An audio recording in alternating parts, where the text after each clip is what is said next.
Sorry about 906. You ever have a prop that wouldn't behave? Had that this morning. So here's what I was getting at. So our friends at Alliance Nurse Corps, they're being added to the studio space now. So this will be over my shoulder. So this is over my shoulder traditionally. And so what I was trying to do, I swear to God, I was trying for like 10 minutes to try to get this somewhat balanced over my shoulder. And so, yeah, you could call this a blatant promo before we get into opening kickoff or not. But yeah, here's our friends at Alliance Nurse Corps. And so Alliance Nurse Corps is going to be hanging out over my shoulder. So yeah, trying to figure out how to get something like this to be somewhat stable for 2 hours. And so that was kind of what I was doing, but I think I'm going to have to raise it a little higher and come up with something. So like right there over some of the scarves. But yeah, that was the battle I was fighting this morning before we were getting into the show in and of itself. So bringing in Jared here. And yeah, so fighting with props on a Tuesday. So that's what we were getting into, Jared. Let's get started the day then, yeah? Yeah, absolutely. What I wanted to do was, in addition to all of the other news and everything, we got stuff from Major League Soccer that we didn't get into, anything that's left over from Atlanta United and Philly that we didn't get into. Last night, you and Maddie and Jason got to watch the 2's and Philadelphia Union 2. And we got into the discussion yesterday, so I guess technically this will be opening kickoff. And it might be somewhat elongated, but that's just kind of how we go. Here's your opening kickoff brought to us by our friends at Kickoff Coffee and kickoffcoffeeco.com. That's your QR code. Don't forget, you click on the QR code, and it takes you to Kickoff Coffee. Don't forget to use the code SoccerDownHere15. They get 15% off you get 15% off your purchase. They in turn take 10% reinvested into the youth game, youth initiatives that they have earmarked. Just ask our friend Melissa Ortiz about it. And that's what you get with the Kickoff Coffee. So 15% off at Soccer Down Here 15. You use the code at checkout. They take 10% and reinvest it. Very, very cool stuff from our friends at Kickoff Coffee and kickoffcoffeeco.com. Yesterday, we got into a bit of a prolonged discussion about officiating down here, reffing down here that we normally have with Bart. And we know that because of the events that happened on the weekend involving Philadelphia and Atlanta United, that we were going to have elongated discussions about the rules of the game. And we had a really cool philosophical discussion about what needs to change, not necessarily getting bogged down into the actual act that was called, but what do we do to carry the conversation forward? And so that is what we like to do here on occasion. So last night, Jarrett, Maddie, and Jason were at the Fraction with the 2's and Morning Rich. So yes, Rich is in this morning, and he's hanging out. Yes, and so I did see this, Rich, on the Twitters. Not a bad 2 days for the Philadelphia Union in Georgia. I will stipulate before we get into this discussion, and since Jarrett was there, and he got to see it firsthand, that there were 2 amazing free kicks, some of the best free kicks that you'll probably see all season long in MLS Next Pro. I will stipulate to those events. Absolutely will stipulate to that. But last night, there was stuff that was off the rails when it came to the officiating. And that's how I'll get into this discussion, Jarrett. So, Jarrett, I will I have a play that is a microcosm of reffing down here. Well, go for it. It's not just so we had Steve Cook after the game as well, and as he talked about, as the players talked about, I think it was Matthew Edwards said, Philly's first to every second ball. Mm-hmm. They were beating them to that second ball. At the risk, and they were trying. Atlanta was trying to thread the needle a bit. Yeah. When they were talking about it, right? Because they haven't played in 3 weeks. Yeah.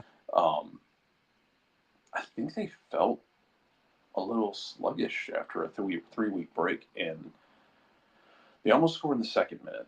Yep. Ronald Mendez almost puts one away, and then you give up like the goal. The first goal for Philly too is really nicely worked. Like it's a corner that's cleared away, and Vasquez puts a perfect cross back in.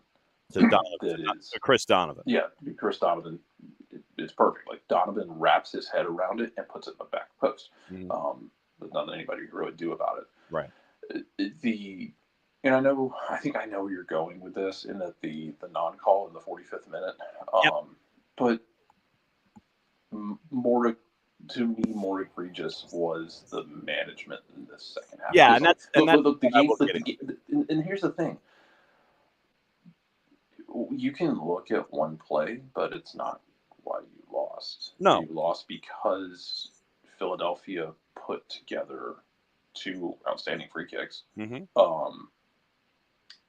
The only thing I've pushed back on this over the last few hours, um, is I think it was what used to be Philly's SB Nation blog, which poured one out for basically all of the Yeah, SB Nation blogs, because no doubt. Fox Media is a bunch of handsome head morons Yes. that screwed up a wonderful thing they had, because they don't like happiness or success. But they described Murner as having a nightmare. He didn't have a nightmare. That's the only thing I pushed back on in that game. Yeah. The first goal is a very good header. The second goal, Burner actually makes the save, and then the rebound literally pops up right to the guy's head, and he's able to head it in. Edward Davis. Edward Davis. It just pops up right to Davis' head, and he hits it in. Mm-hmm. Third goal is an outstanding free kick where it gets wrapped around the wall really nicely into the far corner. Fourth goal, at that point, you're pushing forward. It's a 1v1.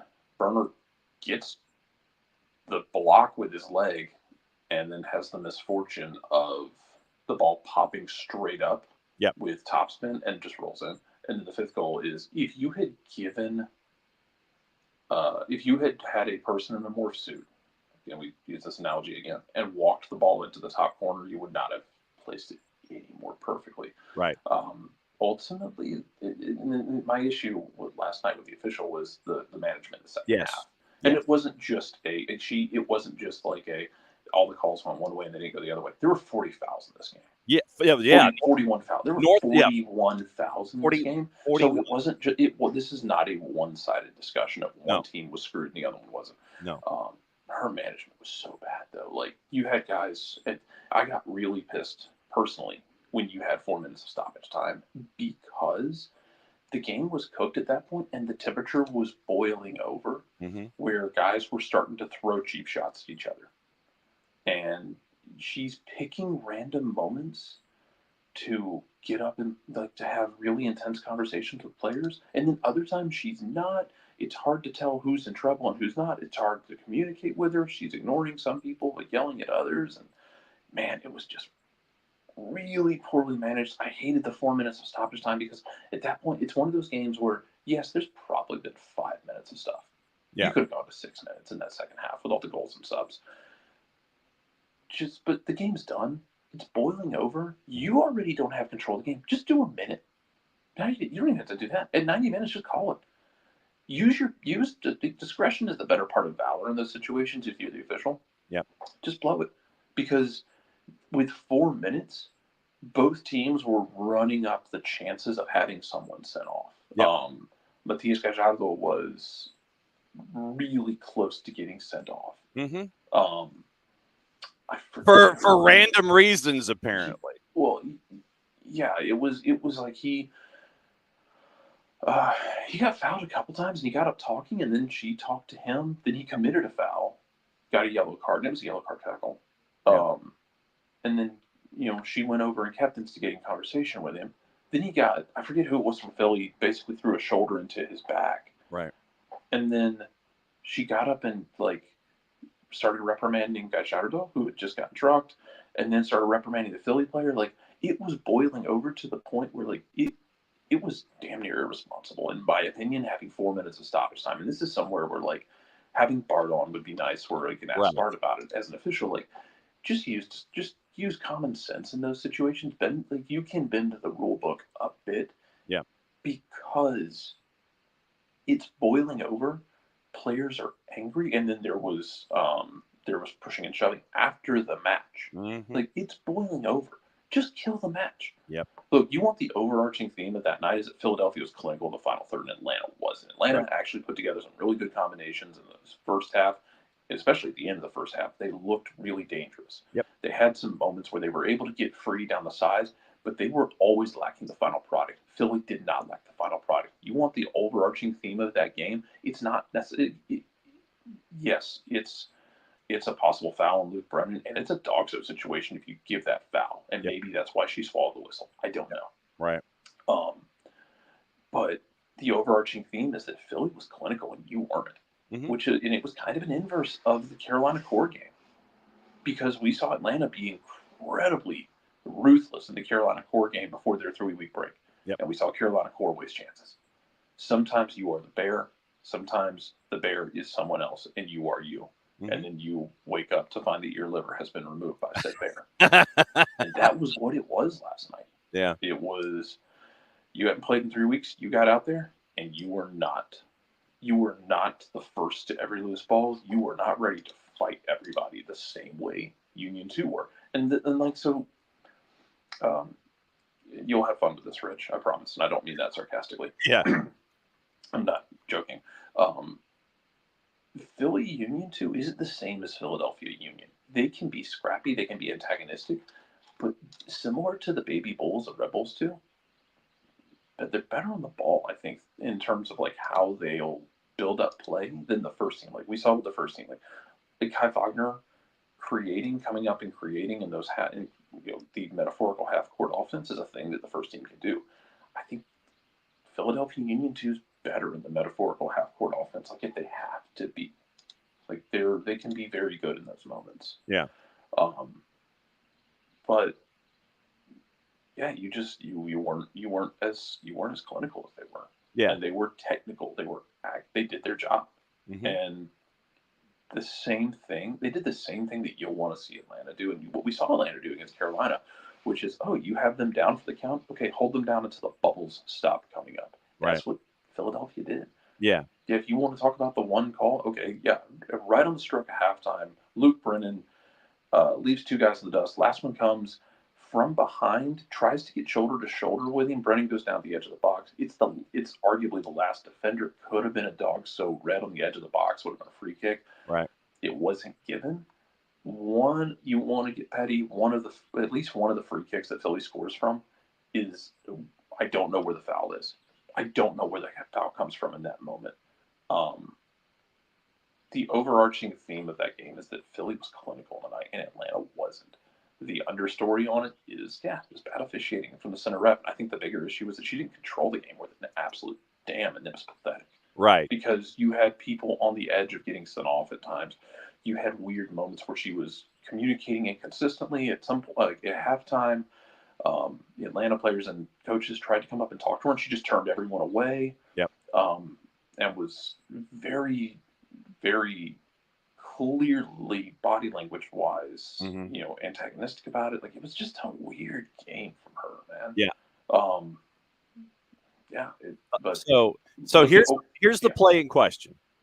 I mean, So here's the play in question, and we have to blow out people's ears again. I know, but I know. Well, what I tried to do was EQ it a little bit, and then not take it as high. Well, it's nothing you can do, Jake, because Jason has a coronary. All right, so here's we put out the bat signal. See when Bart can drop by. This was 1-0 Union into the first half. And here was the play that kind of, might have been something of a microcosm about what was going on. So here was Atlanta's chance late first half to go after an equalizer. To the top of the 6, Morales wins the header. Westfield puts it back in, headed away again a second time by Moore. Brennan gets a touch. He takes off. Luke Brennan trying to get in behind. Going to get run down, though. Brennan's got to dribble through. He does. He's dragged down at the top of the 18, and there's no foul. Unbelievable, no foul. Brennan cut through 2, drew contact, no foul. Could have brought in a red card for Dogso. Nothing called. Atlanta tries again down the left. Edwards inside to Armas. Back to Edwards. Over to Caden Moore. There's absolute contact as Brennan took off. Moore overhits the pass for Hernandez. Moore's had a good half. And that'll do it. That's the end of stoppage time. 2 minutes on the dot. There's going to be a lot of questions and a lot of Atlanta players going to ask about the Luke Brennan no call. Referee waves everyone off, doesn't want to talk to anybody. And that's the prerogative of a center ref in that situation. You don't have to talk to anybody. And, if you're getting crowded, it's just like, nope, get away from me. And that's the thing is, so again, I want to say, could you have gone there? Yeah. My bigger issue with her is the way she managed the game, especially in the second half. But again, it needs to be drilled home that those issues don't need to overshadow the fact that Philly were clinical in the final third and Atlanta wasn't. I don't want that to be lost here. No. I really don't. I don't want it to turn into a thing where it's just about the official doing one thing or the other. No, Philadelphia were clinical, and Atlanta was lacking that final third touch. Did you have some really good performances, honestly, and all that? Burner wasn't bad, man. He wasn't going to get to either one of those free kicks. He makes the stop on a one-on-one. The ball hops straight up in the air and spins in. Yeah. Shit happens. Yeah. And so, like I said, going into this, I wanted to stipulate that Union 2 had 2 very, very pretty free kicks. And their first goal was really well worked. Yeah. Great recycled set piece. Yeah. So I wanted to take the actions that scored and put them to the side.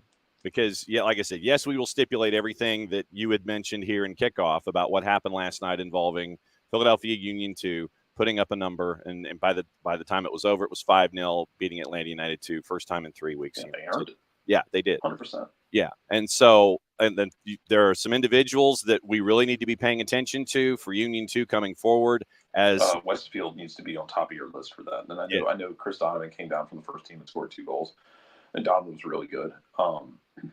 Westfield got asked to consistently deal with Luke Brennan, and he did. I think he committed a couple fouls, but it was never anything egregious or never anything that's, you're like, oh, he's in trouble. He's at risk of an orange card kind of thing.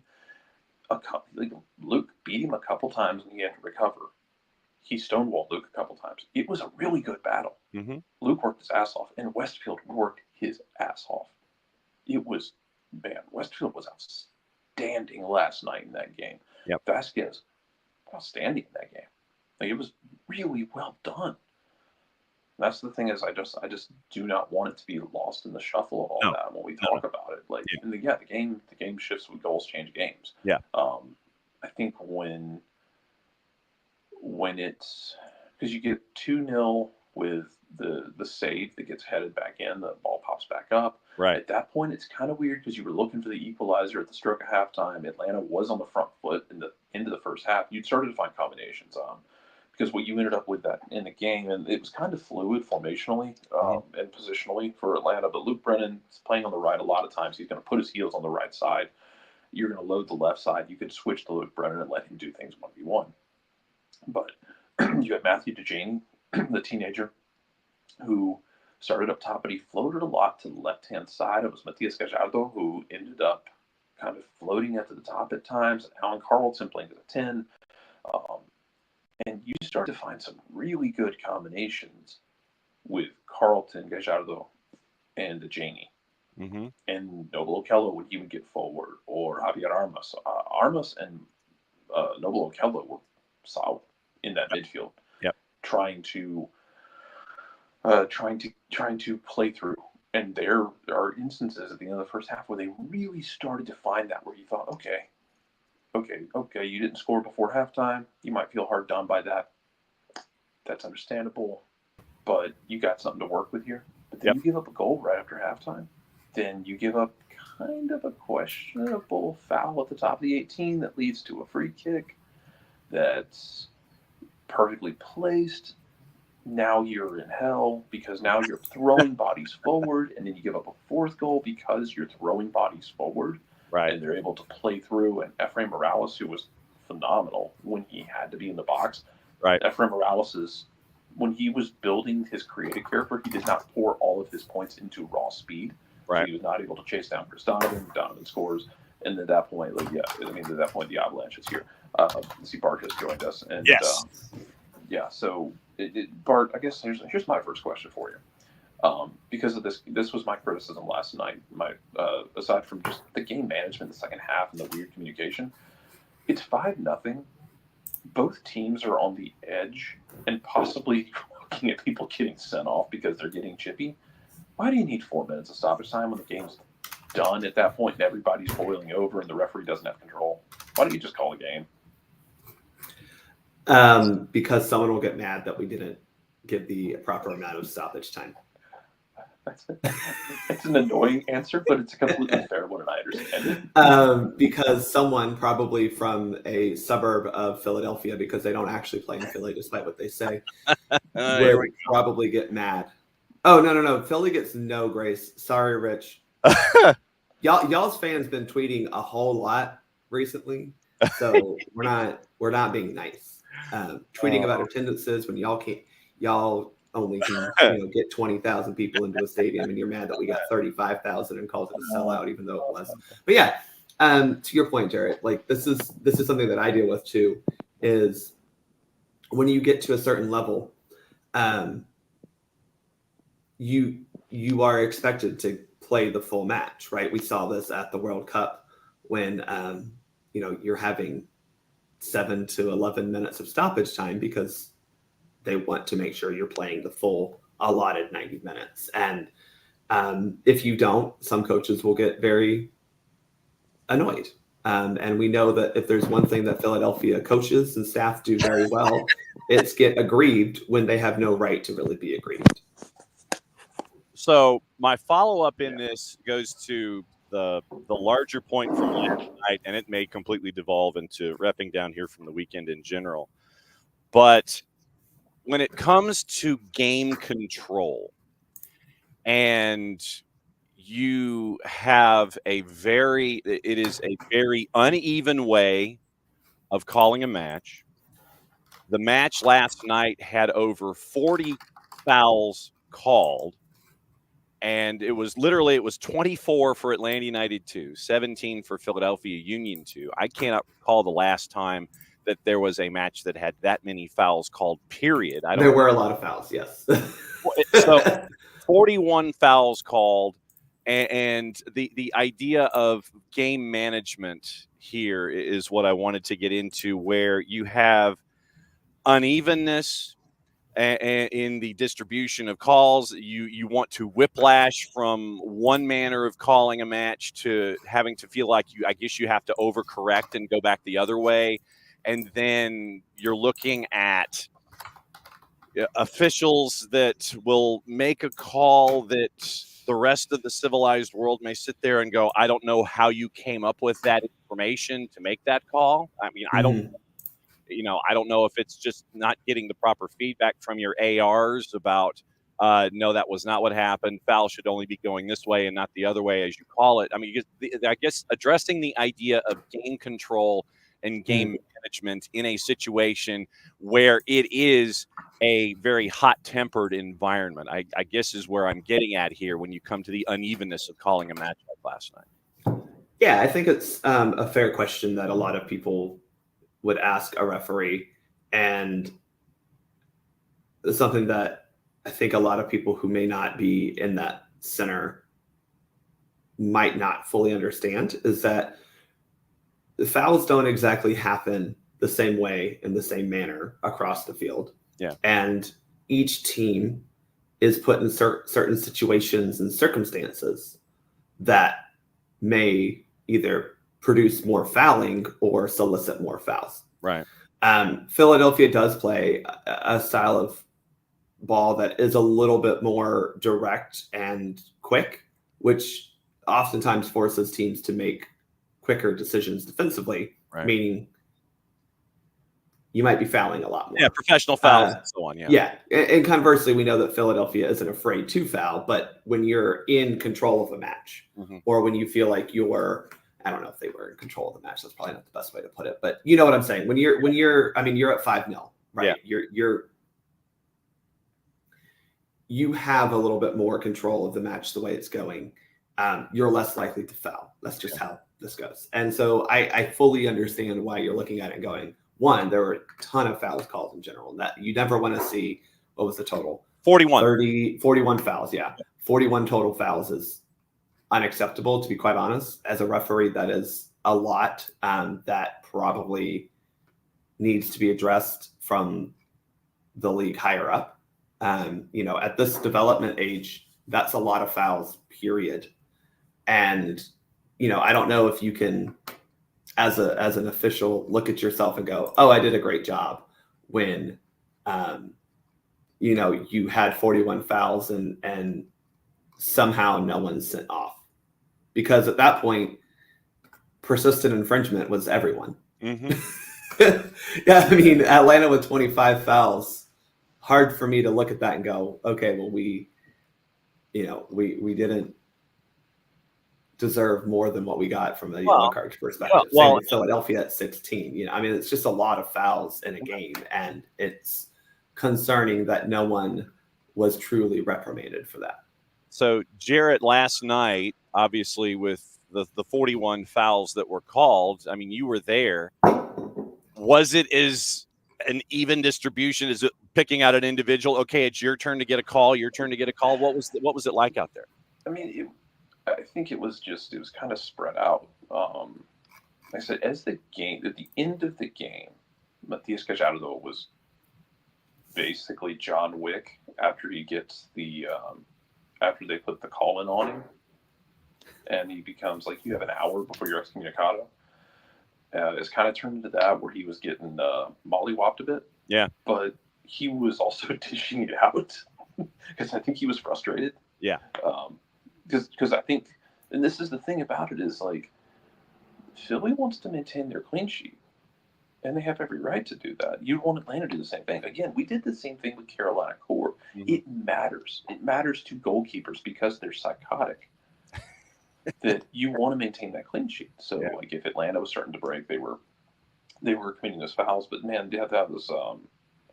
And Barton was saying before you came on, like, it was just the communication was so very weird in that game, where there were times where she would stop play and have a conversation with somebody. Right.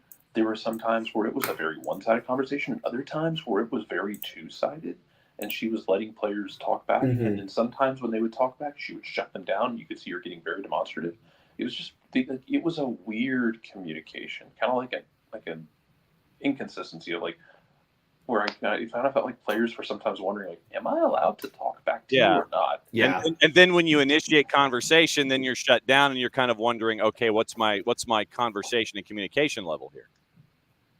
I mean, so Bart, let me ask you this. In the times that you and the individuals that are inside your reffing down here circle, you might have your conversations about, say, these kinds of activities and how you as a center ref handle yourself on the pitch. If there's a foul called, do you guys have a discussion about conversations with players and the give and take and getting their point of view and letting them get their steam out of their system so it doesn't boil over? Do you have these kinds of conversations? Well, yeah, because I mean, I think at any level you have to allow players to not vent frustration in a unpositive or beneficial way, but they're allowed to ask. They should be allowed to say, what did I do wrong? Right. I had an example this weekend of a girl who felt like she was being fouled a lot, and I explained to her why she wasn't, and still called fouls in her favor. Right. And there was a situation where she felt like she wanted a penalty kick, and she said something, and this was after the third time I had nice conversations with her. And so at that point I said, we're not, you don't get to just complain every time something doesn't go your way. And so I said, what, I addressed her. I said, well, what did you want from that? And she said, penalty kick. And I said, no, there wasn't, a foul. But you do need to allow players to have some sort of dialogue with the referee, because it's also constructive for a referee to understand what the players on the field may want or think. Now, at this MLS Next Pro level, when the players are developing and, at various levels of development and skill, Right. Especially with Atlanta United being clearly not very well developed or skilled right now, it's hard to fully take that in because they're still trying to figure out what type of game they want to play. Mm-hmm. So you do have to kind of set your standard. But as a referee, you need to be a little bit malleable in the way that you view the game. And, I have a certain way that I view the game. And sometimes both teams will come out and play a way that I'm like, well, this isn't how I like it, but they're both doing it. Right. And, you kind of have to adjust as you go as well. So the players need to adjust to the refereeing, mainly because the referees, in theory, are trained to keep a certain level and standard of play. But the referees also need to be aware that, you have to kind of adjust and adapt to whatever game that you're refereeing at that time. Yeah. And that's where that conversation and feedback can be very helpful. Yeah. Go Jared. To be fair, though, I do want as much as I've been very critical of her game management from last night's game, I cannot. It's not why we lost 5-0. Well, I spent 15 minutes yelling about that already this morning. Yeah, exactly. No, I heard you. Yeah, I wanted to make that very clear. That's how they lost. They lost because Philly was good.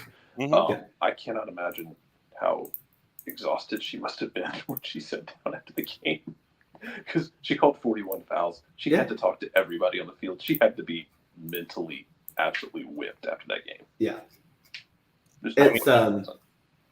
she put in a lot of work. Let's just put it that way. Yeah. I know that we're at like the 2-minute warning for you, Bart. Because you said 15 minutes, and so I'm trying to keep the clock. I might be able to push it to number 5, but okay. Well, when it comes to the idea of all different individuals finding their limit and going over, and it's like, okay, I've got dude number 1 and he gets right to the line. Okay, that sets up dude number 2 and he knows where the line is. That sets up dude number 3 and they know where the line is. When it comes to administering a card for someone, say, outside of that line, outside of persistent infringement.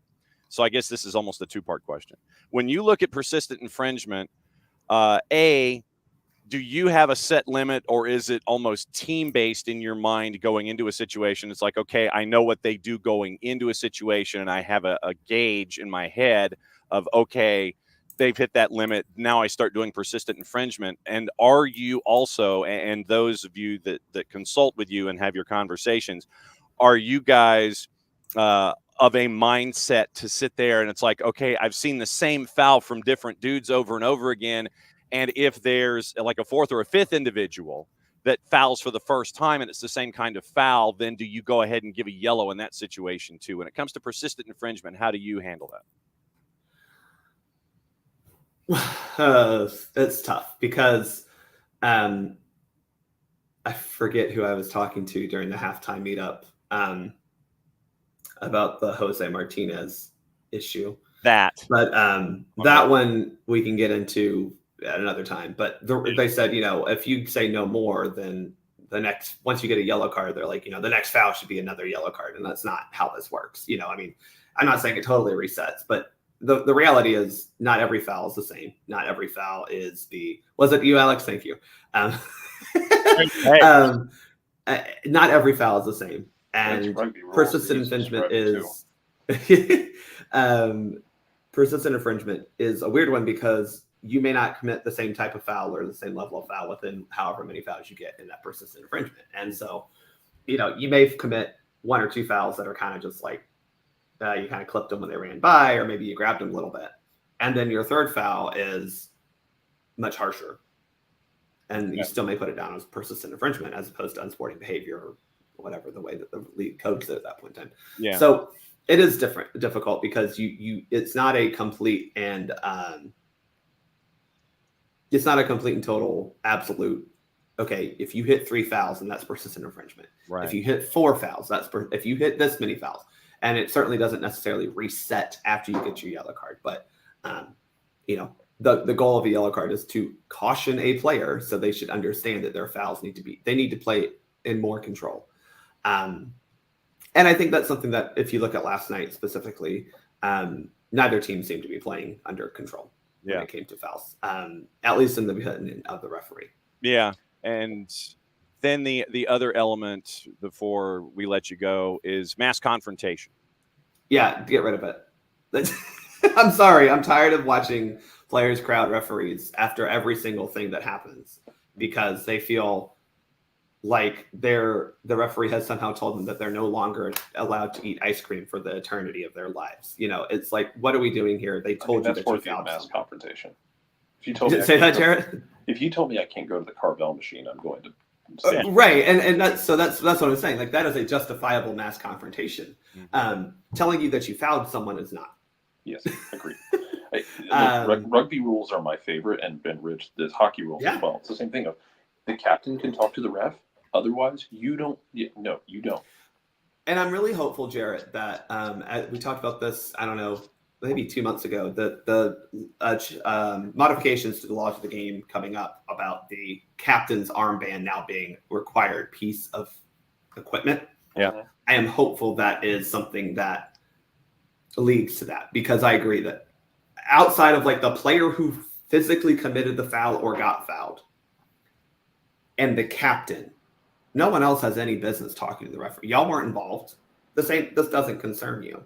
Why in the world does 3 players from Philadelphia's bench somehow get to talk to a referee about something? That's why I didn't look at the report, but I feel like, on Sunday, Jim Curtin got a yellow card plus like 3 other players, it seemed like, at the end, when they got mad that after time had expired, they weren't allowed another attack after time had expired. But, it's one of those things where I agree that the captain and maybe the player who was involved in the actual foul are the only players who should be talking to referees. I'm fine with that, especially when it's referees who, it's one of my favorite things that good refs do when they're communicating with the players. Like, after you commit a foul, like letting that player know where they are on the line, where they are on their boiling point. And if they want to have a civil conversation with the ref, cool. If the captain wants to come over and talk, cool. Mm-hmm. End it there. So technically, Bedoya got a yellow after the match for poor sportsmanship, according to the match report. Jack McGlynn got one at the end, another yellow for poor sportsmanship. So those were the 2 that were given to Philly.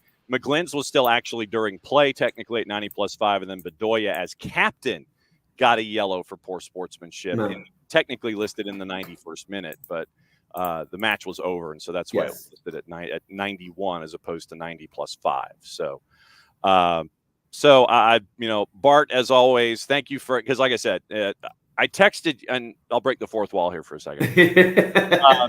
Literally, with the discussion we were getting into this morning about what was been going on last night, and then game control and all these other elements, I texted Bart and I said, "I bet your ears are burning." And he's like, "Uh-oh," and so I was like, "Yeah, we're getting into it."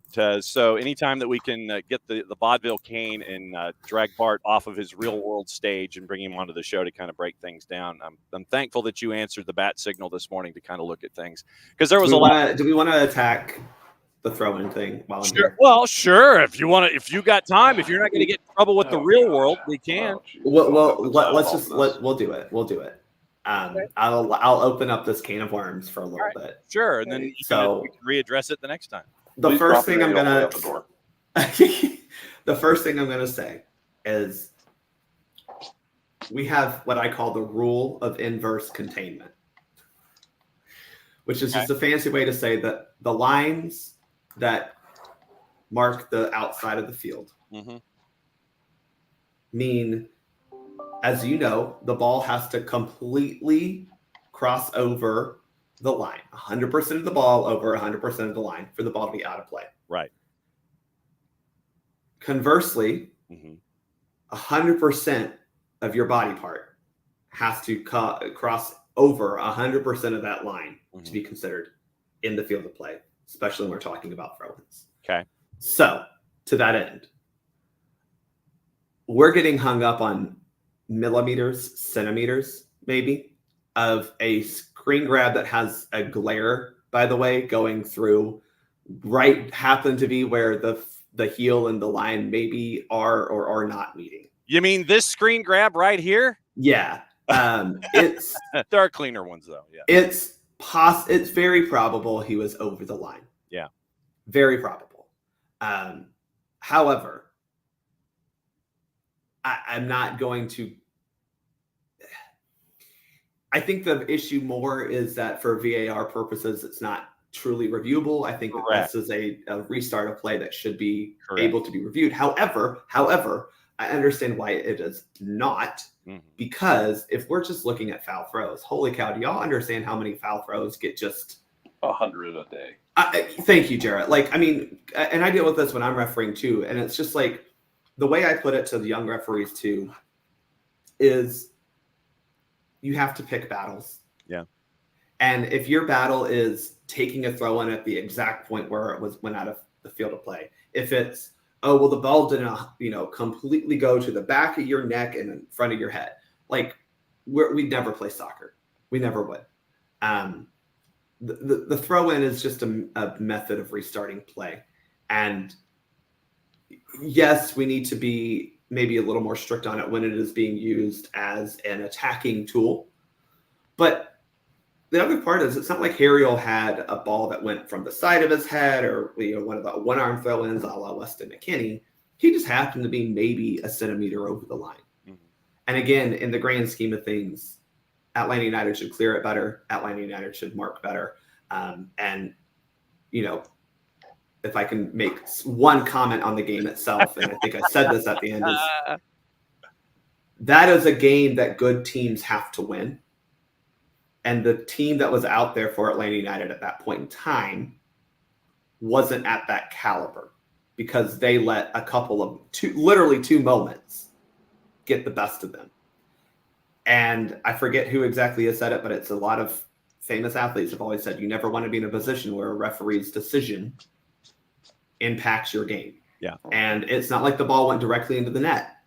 It's not like it hit multiple people before it went into the back of the net. And multiple people were involved after the throw-in was taken. So we can argue about this, and I think there are procedural issues to look at in terms of, hey, with VAR, isn't it really easy to look at it and say, oh, he was on the field of play? Because that is something that, from a black and white perspective, that can be judged as clear and obvious, right? Maybe this is something we need to look at. Same with like a restart with the ball rolling or not rolling, right? Those things are clear and obvious. Right. Maybe this is something that gets a rule change, but at the end of the day, we're hung up on something that is similar with Philly's goal, where it was like someone on Twitter was like, yeah, he's 9 3/4 inches offside. Right. Yeah, and it's like, okay, so we're talking about not even a foot versus not even an inch. Yeah.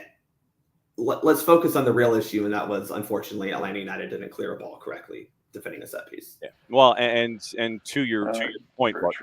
Yes. To your point, Bart, and this was the kind of the point that we made yesterday specifically, is that with an incident that happened like that second goal for Philadelphia, it takes moments like that for proper absolutely and looking at what needs to be corrected with implementation of VAR in this case. Like I said, it takes those kinds of incidents for us to sit there and go, okay, we missed something here. Let's take that incident and add it to the wording of what can be looked at, whether it's phase of play or what have you, for VAR implementation. Yeah. And that because it's fair, right? Like, we're looking at it going, well, this is in the attacking phase of play. What do you mean?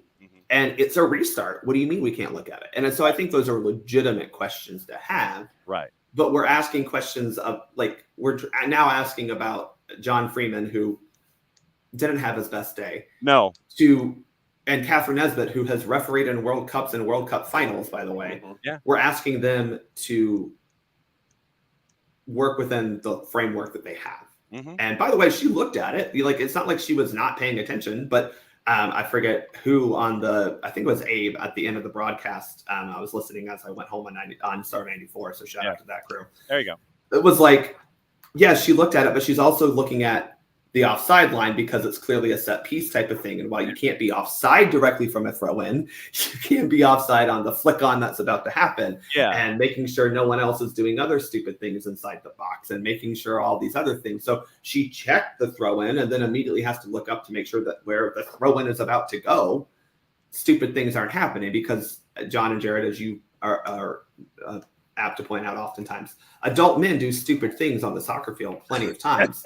And, Catherine Nesbitt as the lone woman out there does have to keep them in check on occasion. So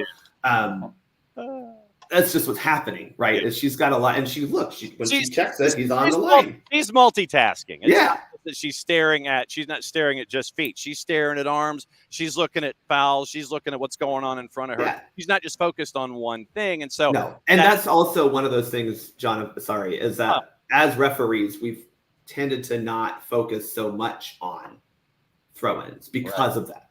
As an AR, if I'm looking back down the line, because that's where a lot of throw-ins come, to make sure that every single piece of the part of this throw-in is taken correctly, well, I'm not doing my main duty, which is the offside line. Remember, that is the sole and main duty of the assistant referees, to keep up with that offside line, to make those calls. We're thankful she did, because she got one right for us. Yeah.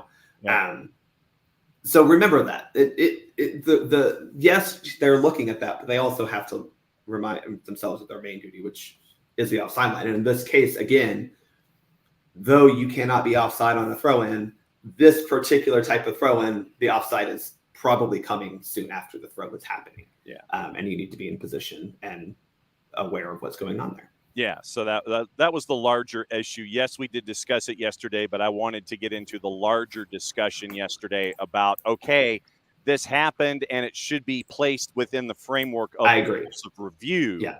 I wanted to push the story forward yesterday, in as much as folks wanted to discuss what happened in the match in and of itself and the points that we get into. I wanted to have the larger philosophical discussion about how do we advance the game with a moment like that happened yesterday, that we're looking at it with Zapruder and all this other kind of stuff. And I 100% agree that this is something that I hope that the competition committee looks at to say, is this something we want to be reviewable?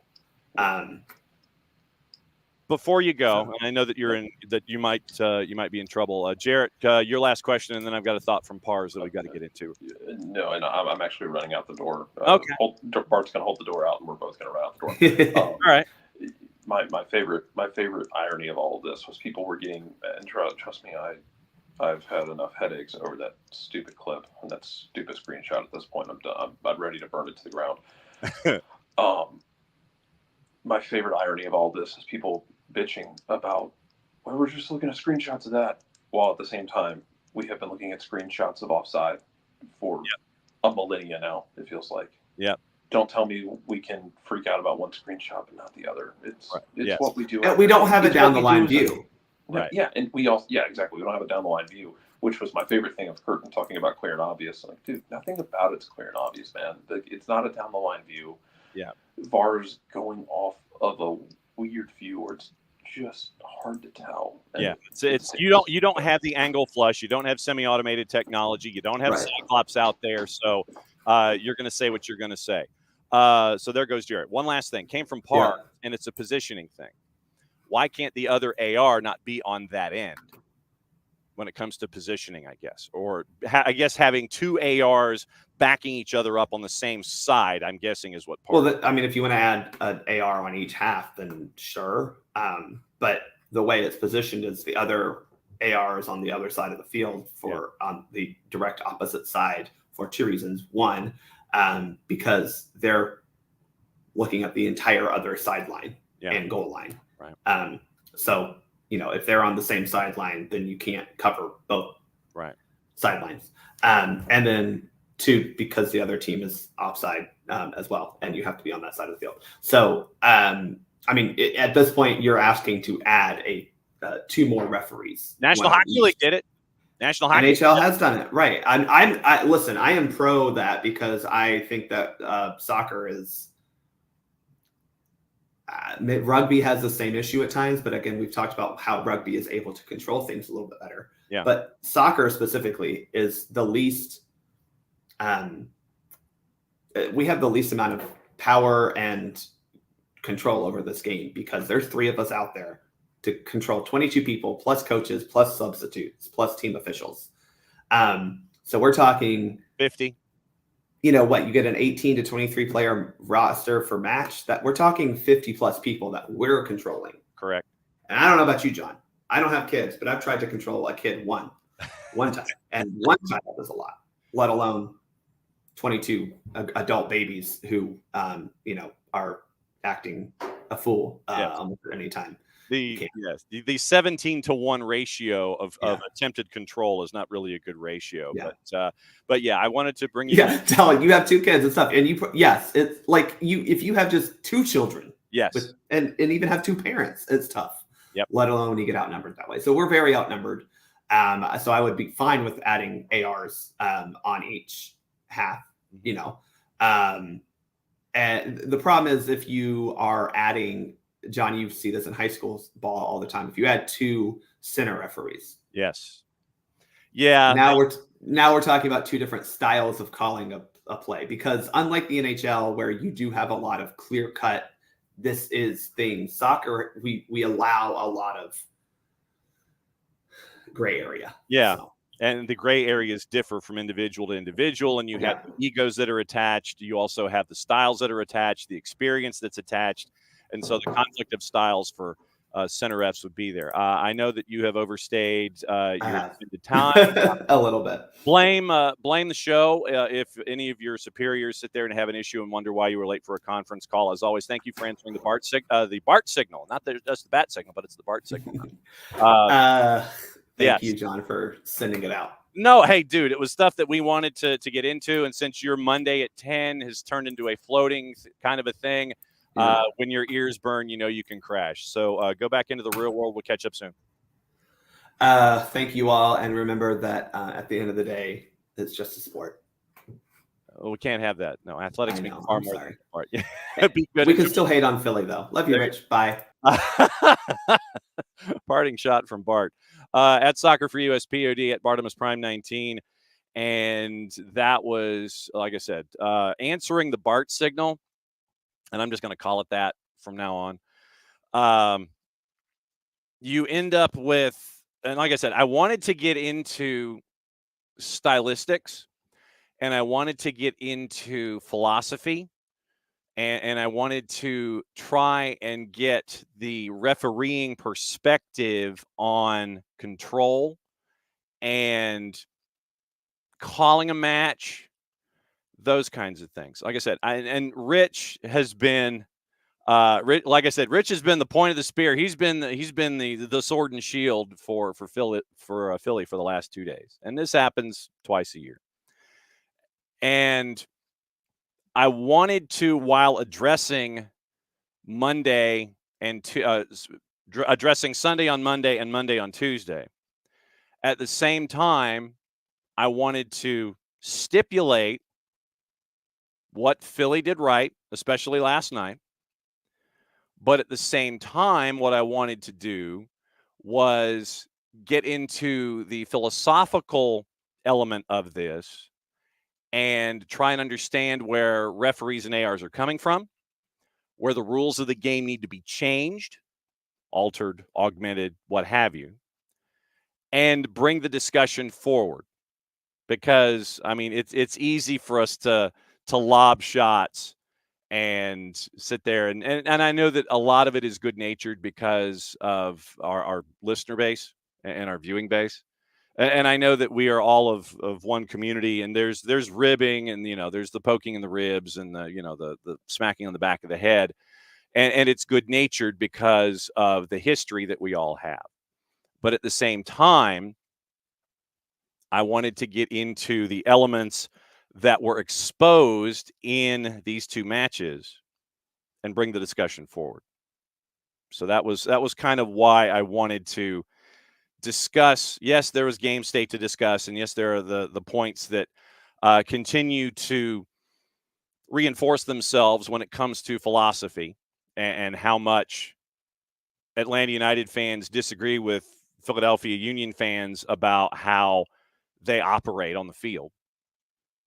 But I wanted to, with the moments that happened in Sunday's match and the moments that happened last night, get into the larger discussion about center refs, rules of the game, engagement, those kinds of things. Because trust me, we will have plenty of time to discuss how much Philadelphia Union's style of play annoys 99.9% of you out there. And as I've said to Rich before, I understand that's the way that Philadelphia plays. I don't like it. I get it. That is what has made you successful. You do have coming up in short order another opportunity where you're going to have to try and get younger, because you can't run it back like this every single year. You cannot have the same personnel until they're 46 or 47 years old. So Philadelphia is coming to a crossroads. May not be at the end of this season, but I think it's coming soon. And it gets into the discussion that we had, and the deep dive is on the network. It's in the archive, where we had that, remember, if I could get my upper plate to work, since I haven't had a whole lot of caffeine yet.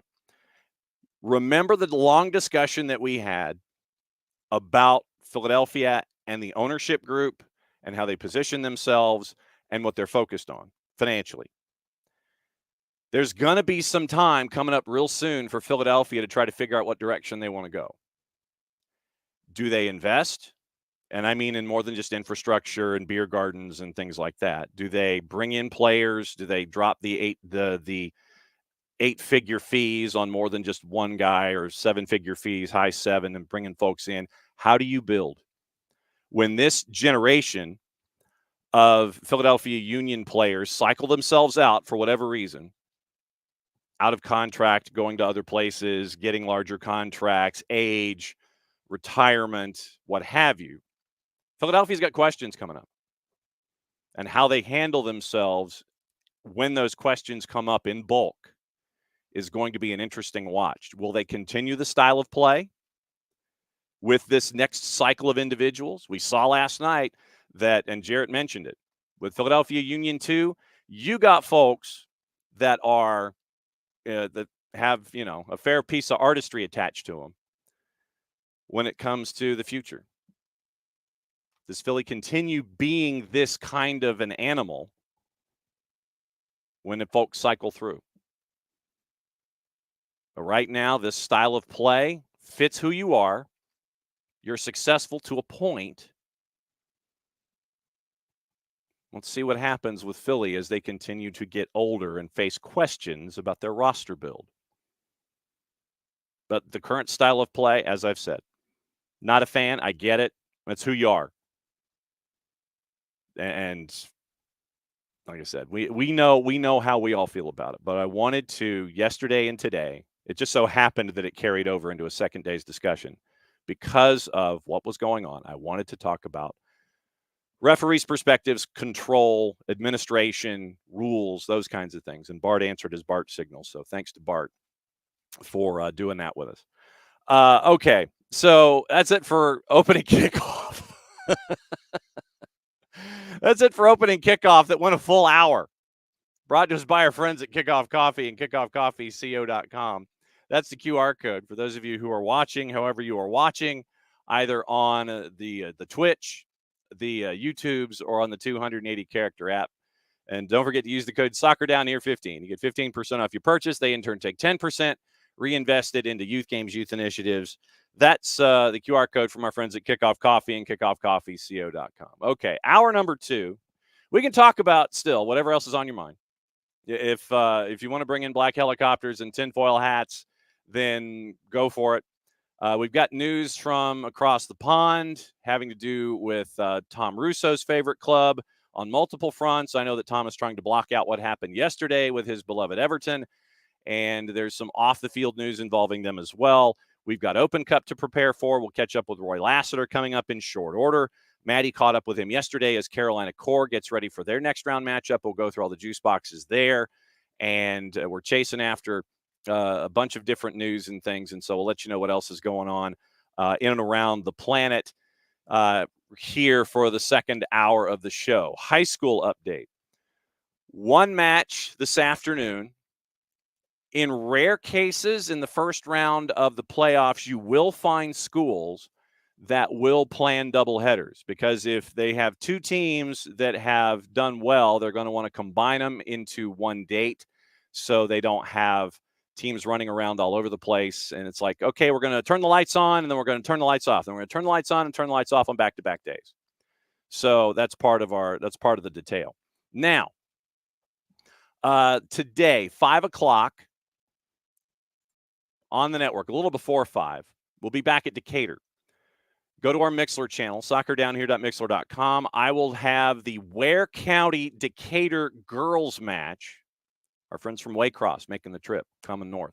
So Ware County and Decatur, a little before 5, just the one match today, because like I said, it is one match, and they've split the classes up. So half the classes are on Tuesday, the other half are Thursday. You've got Wednesday on the boys and Friday on the boys. So 5 o'clock today, a little before, it is Ware County and Decatur. We're heading back to Decatur. Tomorrow, doubleheader on the network. Remember one of those cases where the home team got to combine. We'll be at Hillgrove High School in Powder Springs, which is out in the western sections of the city, for a doubleheader. It's a 6 and an 8 start, scores permitting. So we'll be on a little before 6 and a little before 8 if things are handled in regulation. And we will be out at Hillgrove on Wednesday. When we know Thursday, we'll let you know Thursday.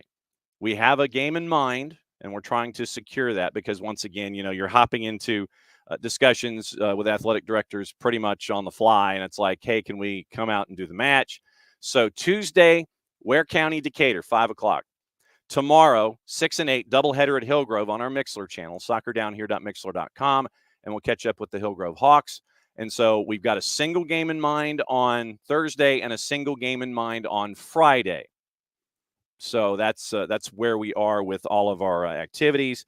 Remember, Friday, I will have the match on Friday at the same time at Reverb by Hard Rock. It is our pre-FC Cincinnati get-together. So if you're in town, if you're visiting from out of town, or if you're in town and you're downtown, you get to go hang out at Reverb by Hard Rock up on the rooftop, and it'll be the first chance for us to do that this year. So Jason, Maddie, Cast of Thousands, and all of you get to be there at the rooftop bar for our pre-FC Cincinnati kickoff on SDH, and we'll be up there for that. And thanks to everybody at Reverb by Hard Rock, Keith Sumter and everybody there, great sponsors here with SDH. So game plan, game today, doubleheader tomorrow night, game on Thursday.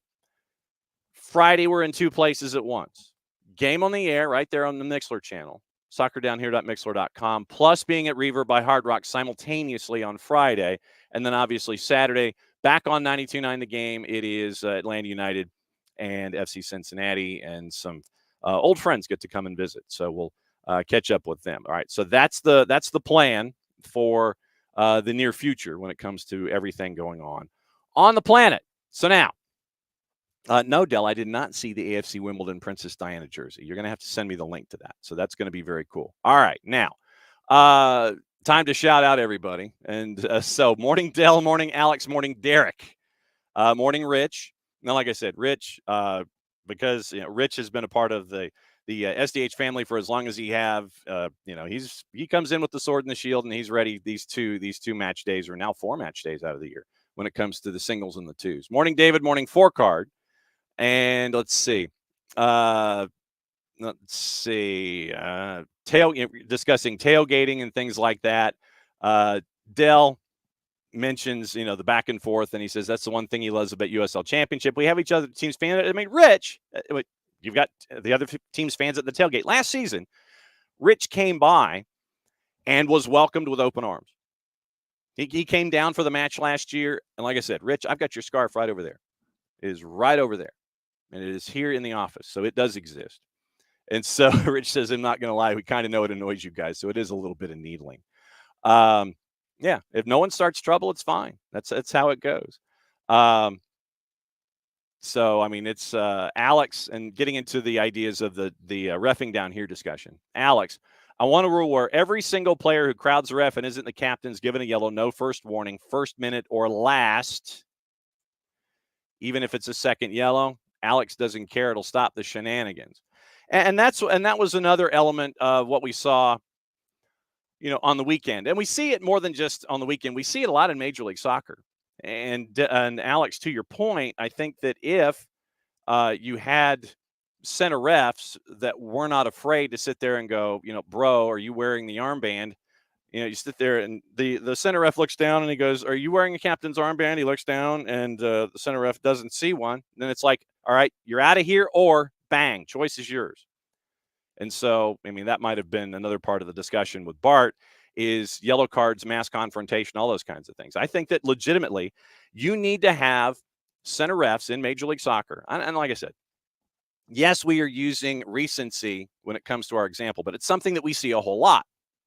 We see individuals not wearing an armband decide basically that they're going to draft off of the captain and try to get their 2 cents in when they don't need to be there. I mean, there was look, you get fined for mass confrontation policy for violations of it. Would not be surprised if during the week you ended up with you ended up with word from the league office that the folks in Chester ended up with an envelope from FedEx expressing displeasure about mass confrontation, and they're going to get fined, $25,000 or whatever it is for the first infraction of mass confrontation. But no, I think that what you need to have is a center ref who's not afraid to look down, see that multiple folks are not wearing a captain's armband, sit there and say, look, I can have a conversation with this guy. Rest of you, you either go or you're getting yellows down the line. I think it will be interesting to see if it does quell the idea of mass confrontation. I think it will be interesting if it does. The first guy that does that, then we take that example going forward and see if it does, in fact, calm all that stuff down. So we'll see. And Alex and Rich getting through the discussion. Well, and Dell asks, does it ever help when they crowd the referee? Ever? That in and of itself is another question. Do you, in your mind, if it is a part of your team DNA, and I would say, Dell, earlier in a match, I would say, yeah, it does. Because I think what it presents is the opportunity to wear down a center ref. Does it ever help when they crowd the referee? Ever. I think if you do it early in a match, it's part of your on-field DNA, and it's part of who you are and what you do. The earlier you do it, the more opportunities you have to sit there and confront a referee, and then you wear him down. It's another element of wearing down a referee, to where late in a match, if there is one of those 50-50s, center ref may not call it because of all of the activity. If you're tired of getting yelled at, I mean, think about it in the real world. Think about it doing other things. If you're tired of getting yelled at, next time somebody comes over and yells at you, or you're just going to kind of be like, screw this. You don't want to deal with it. So what do you deal by not dealing with it? You don't address it. So no, if it is a part of your collective DNA, and it is done on purpose to wear down an official, regardless of sport, regardless of team we're talking about here, you get in a ref's face early and chirp. You continue to do it. There's more of you that come and do it, and it's done consistently. Late in the game, when there is a moment when you can sit there and flip a switch a little bit. It's like, okay, let's go back over. Let's be who we are. Let's go over in a group. And we've done it before. You run the opportunity to wear down a center ref, where they're not going to want to call everything because they don't want to have to deal with you and your ish. And what it also does is it sets a bar and a reminder for all of the other officials in whatever sport we're talking about. Okay, this is what's going to happen. And you can be ready for it all you want. But if folks wander in and it is a part of your DNA and you do this, folks know it's coming, but they can't stop it. And the only thing that can stop it, I think, is early administration of cards. To your point, Alex, I think that you've got to have a center ref in Major League Soccer, going back to our current example. If there, and believe me, there are other clubs that do mass confrontation. I'm not just talking about Philly. If you have a center ref that will sit there and go, okay, 8th minute, there's the tough foul, and it's egregious. Doesn't matter who it is. Somebody gets stuck in a tackle and it's a card. It is card worthy. Then you're going to call it. You're going to call a free kick from that spot. And, 4 or 5 dudes come around, including the captain. If they don't back up, if you don't see the guy go like this and, give the wave off and they still hang around, other than the captain, and you make the point, look, I can talk to this guy. Rest of you, you got a choice. You hang around or you get carded. Yeah, it changes the tenor of the game, but if it's early enough, then, you get what you pay for. You get what you deserve in that case. So I think, does it ever help when they crowd the referee? Yes. Because it sets that example in the referee's brain that they're going to be on me all match, and you'll get to a point where you're tired of dealing with it. And when you're tired of dealing with it, you keep the card in your pocket. You keep the whistle, around your neck. That's part of what that does. You see it a lot in competitions. You see it in Champions League. You see it in CONCACAF. Mass confrontation in CONCACAF, I think, is part of the DNA of the tournament. Triple C, you see it all the time. Liga MX, you see it all the time. It's just how they're wired. But here in Major League Soccer, more often than not, when teams confront en masse, they're trying to wear the center ref down. And it takes an individual to sit there and go, okay, that's it. And you got to set that example early in a match to where you have control of the situation, to where you don't lose it late. John Freeman lost control in the 40th minute. So that other 50 minutes, I think Philadelphia knew, okay, we got it. We can continue to push the envelope. Other teams, when you're in a mass confrontation situation, light bulb goes off. All right, cool. We know where the limit is. So that's what you're staring at here with any club in any sport. But to Alex's point, you've got to have a center ref who is strong enough in their convictions to sit there and go, look, bang, bang, bang. But does it ever help? Yes. I think it does. So there you go. And to Rich's point, yeah, don't leave it in the hands of the judges. Make sure that you have enough of a margin and enough of an effort to where it's not in that kind of a situation. Tom, 100% agree on the yellows in the conversation with Alex. That and all the grabbing, clutching, arm wrapping on corners, 2 things that bug the ever-loving hell out of him.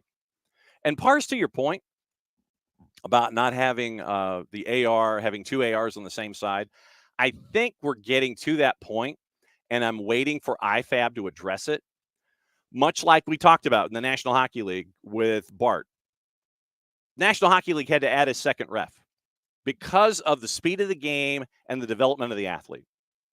And I think we're getting to that point in the sport of soccer. I think we've been there for a while, but the key is now you probably need to add another set of ARs. You need to have an AR handle a half, and that's it. 2 ARs on each side. You get to the 4th, and that's as far as you go. Or maybe it just wanders through to where it's like you're, maybe it's not just a 50-50, but you're there for support and you wander down into the attacking half each time. But I think we're to that point where we need more ARs. Fire up more wireless microphones and IFBs and earpieces, because I think we're to that point. How long will it take for IFAB and other, what I'd really like? MLS Next Pro has been a testing ground for ideas, injuries, substitutions, those kinds of things.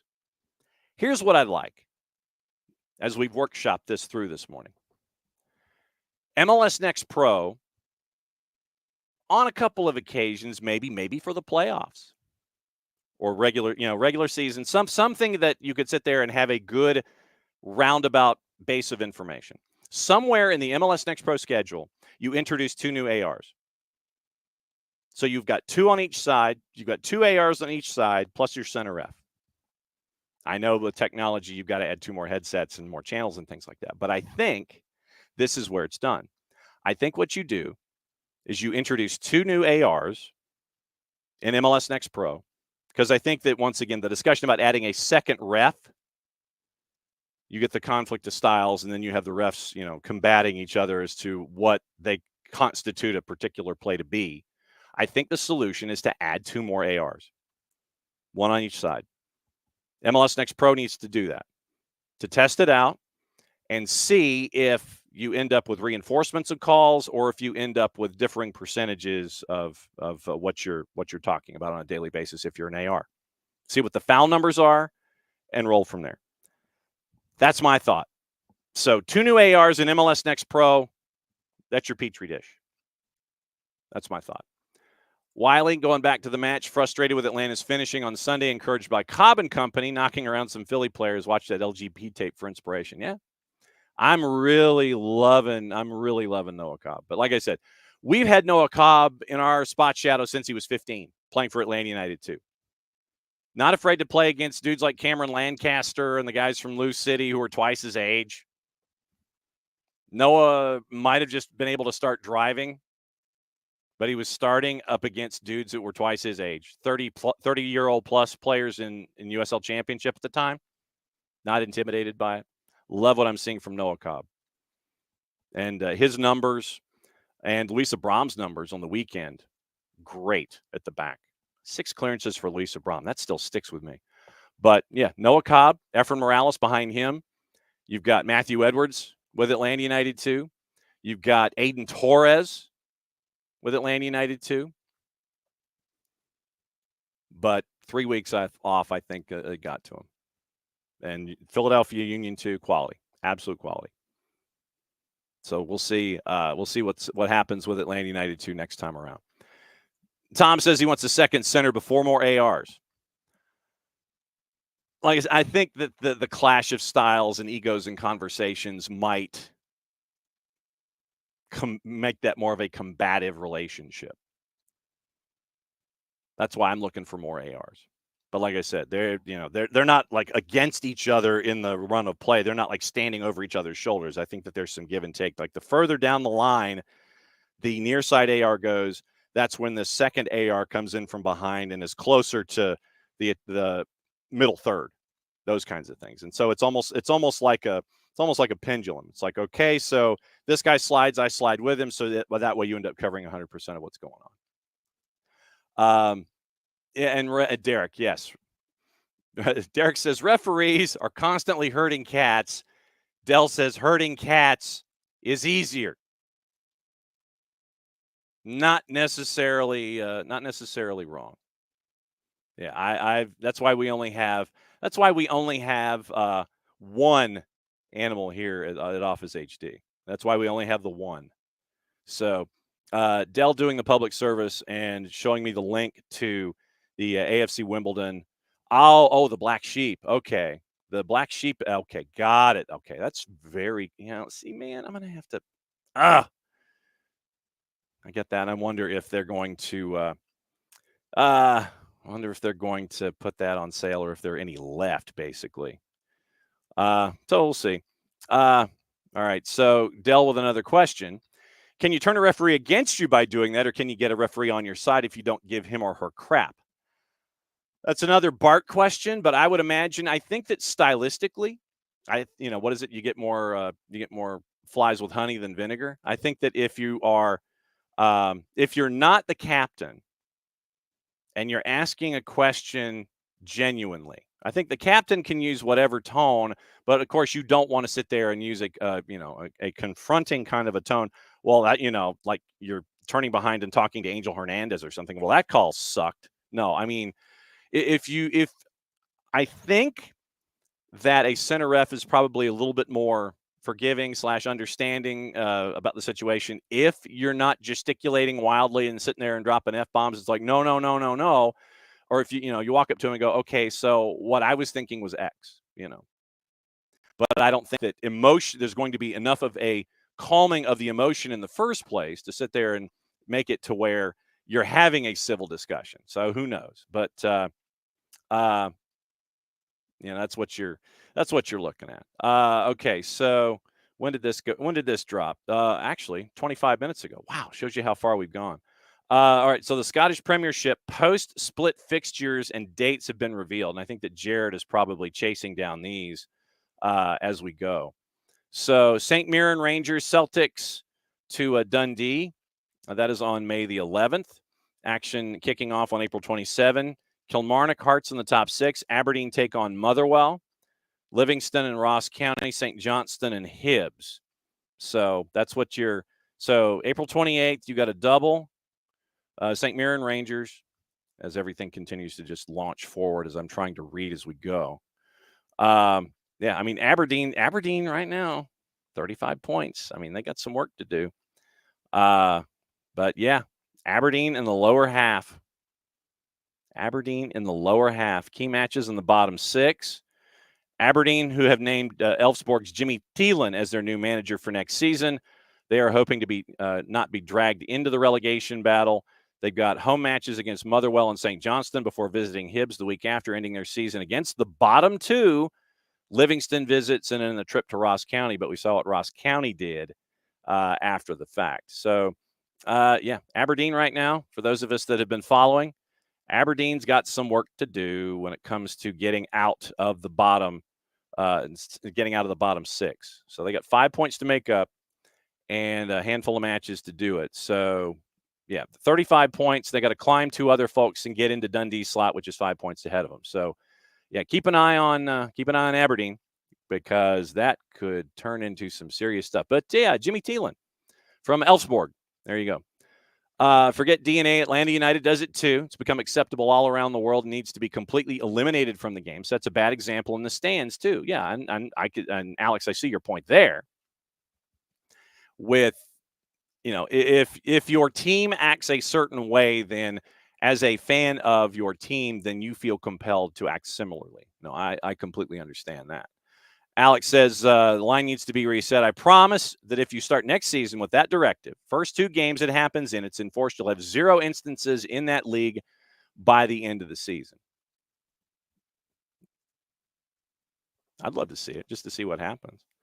Pars, question is, if a foul is committed on the opposite side of the field and your captain is the goalie, then what? Will refs then have to wait to talk to the captain? Well, Pars, I think more often than not, the captain, if he is the goalie. We've seen Brad run like hell to get into the discussion in the middle third. So I don't think your keeper as captain is going to stay inside the 18 in a situation like that. That they're going to, if it's that important and that egregious from the spot of the keeper inside the 18, they're going to run up and have a discussion. They are. So it will not be just left to the imagination as to what the captain of the team of the aggrieved is thinking. That keeper is going to run up there. Alex says the price is too high. David, maybe put in a restart clock like football play clock. If they're not done or ready to go, they lose the kick, or if defending gets cards if it's more than 60 seconds. Yeah, I mean, it's probably the latter. I don't think you could necessarily flip a possession or something like that. I think that if you're defending, you probably are going to it's like you get X amount of time. It's like you get a shot clock to complain. I was going to use a different word and to turn it into that kind of a clock, the complaint clock, but I was going to use a shorter word. Give them, you let them say their piece, get a couple of, don't turn it into a 5-paragraph essay. You get a 24-second complaint clock or something like that in the head of the official. So we'll see what happens there. But yeah, you get a complaint clock. That wouldn't be too bad. Once again, coming up before the show, we're going to go over Open Cup. We'll catch up. Maddie had a chance to catch up with Roy Lassiter, the head coach of Carolina Core, as they get ready for their matchup in Who's What's It's Open Cup. So we'll see what happens with Maddie and Roy Lassiter coming up in short order once it loads, and we'll see what the conversation was like for them. It was about 5 minutes. Maddie caught up with Coach as they're getting ready for stuff. Okay, hour number 2 is rolling along. Wow.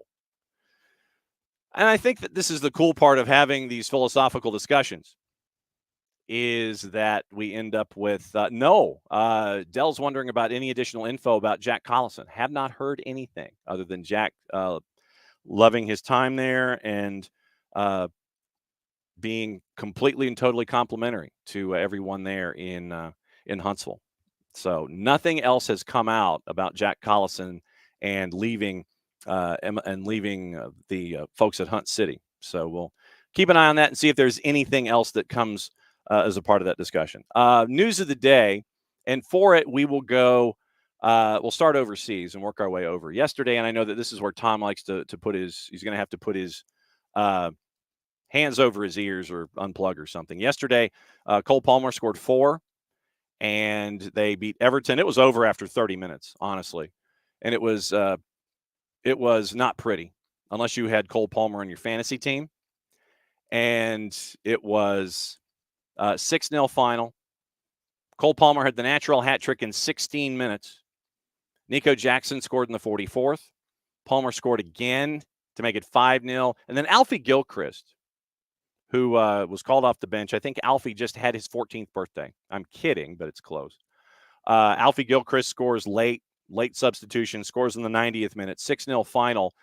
But you still have a situation at Chelsea where you got players chasing after each other on a PK. Cole Palmer, Nico Jackson, Conor Gallagher, who's taking it? And folks were hot. Mauricio Pochettino, rightfully so. And this is why you make Cole Palmer the taker of your PKs. Right now, he's the guy on the hot streak. I think it's 20 goals in all comps for Cole Palmer. That's why you make Cole Palmer your dude. So there's no discussion, and so you don't have players acting like, spoiled children out there. I want my kick. I want my kick, So Pochettino, Noni Madueke and Nico Jackson were the two players that were having the elevated vocal discussion about taking the PK. And they tried to take Cole Palmer's penalty off of Cole Palmer. So Jackson argues with Noni Madueke, who had initially taken the ball, shoved Cole Palmer after Conor Gallagher, who was wearing the captain's armband, and Thiago Silva tried to come in and separate everybody.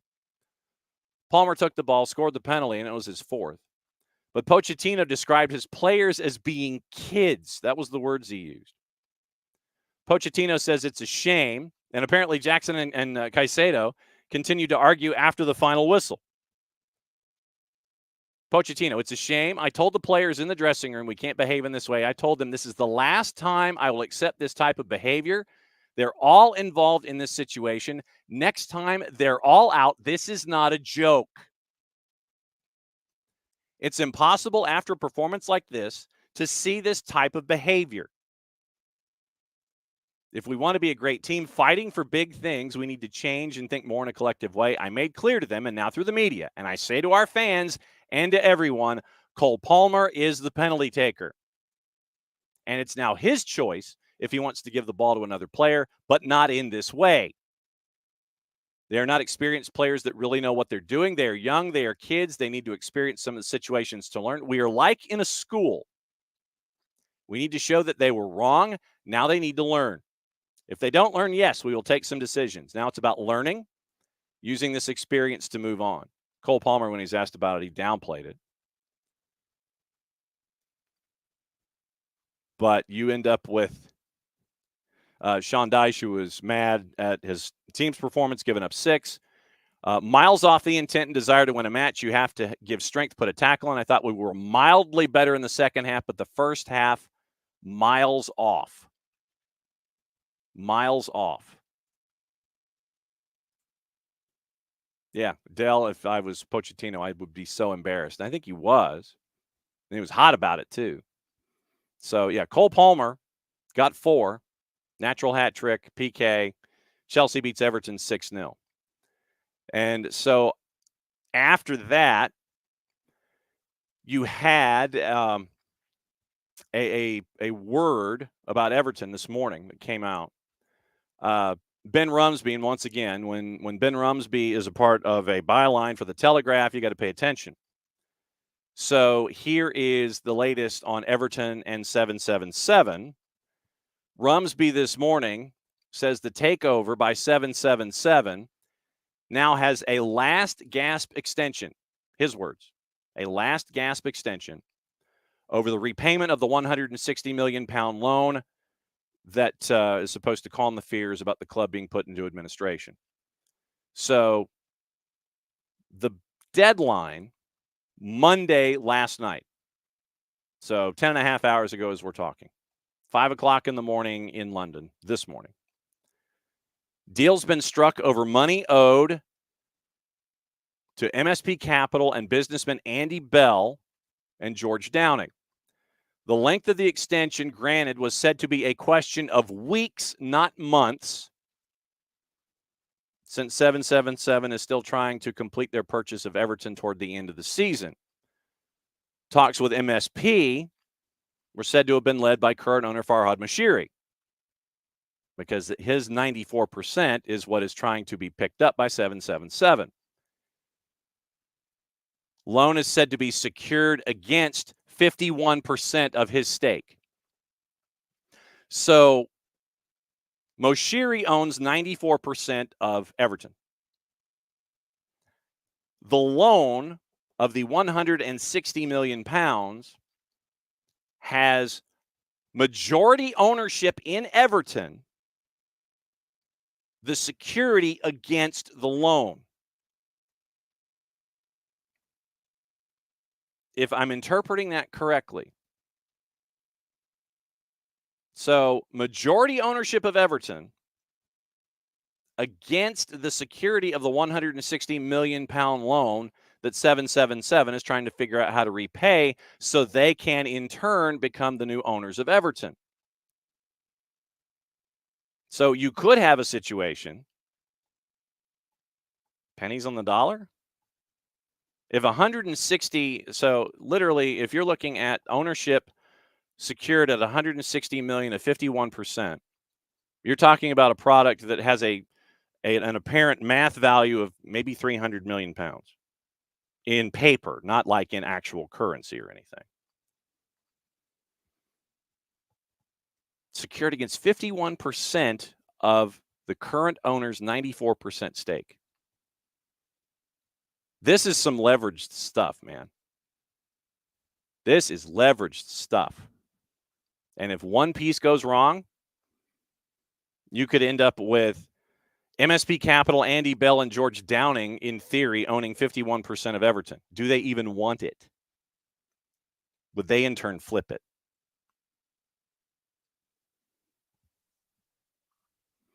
Reports that those owed money were also eyeing a share of the new £500 million stadium in lieu of repayment.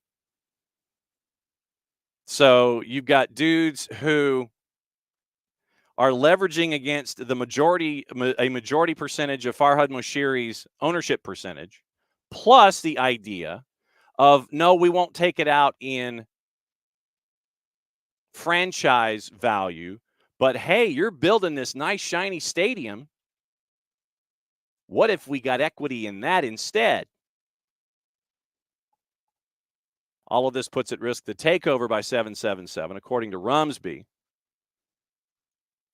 777, which is also now owed more than $160 million in loans, paid to prop up the club after they agreed to buy out Moshiri for £500 million. You get that funding pulled to 777 as they're trying to sit there and come up with some kind of a way to make it happen. that gets Everton financially through the end of the month. Someone else would have to step up to make sure that Everton doesn't go into administration, doesn't get another 9-point deduction, and it would be 17 total points deducted in a year if the financing isn't agreed to with 777. If 777 isn't approved by the Premier League as a fit owner, although I don't know by how these days they would be considered as passing the owner's test. With all of this discussion, how they would be considered a fit owner, don't know how that would happen. Conflicting views over the prospect of insolvency. One source told Rumsby Moshiri's committed to preventing the doomsday scenario either by resuming bankrolling the club himself or finding another buyer.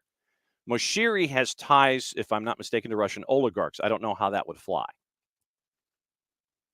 Another source to Rumsby said that administration is a very real possibility. 3 or 4 main scenarios. First one's an extension granted with a price attached. Additional payment to MSP, could be equity, could be more favorable loan terms. I don't see that happening. And if it isn't granted, MSP takes the equity and either tries to line up somebody else as a buyer. Third scenario is probably administration.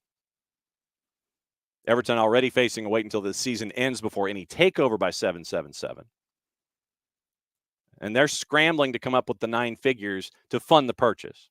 And that's why I say, with the questions of 777 being looked at with some of their subsidiaries in Utah and in the Bahamas, not able to get interest, not able to get loans unless the interest rate is astronomical, bordering 40%.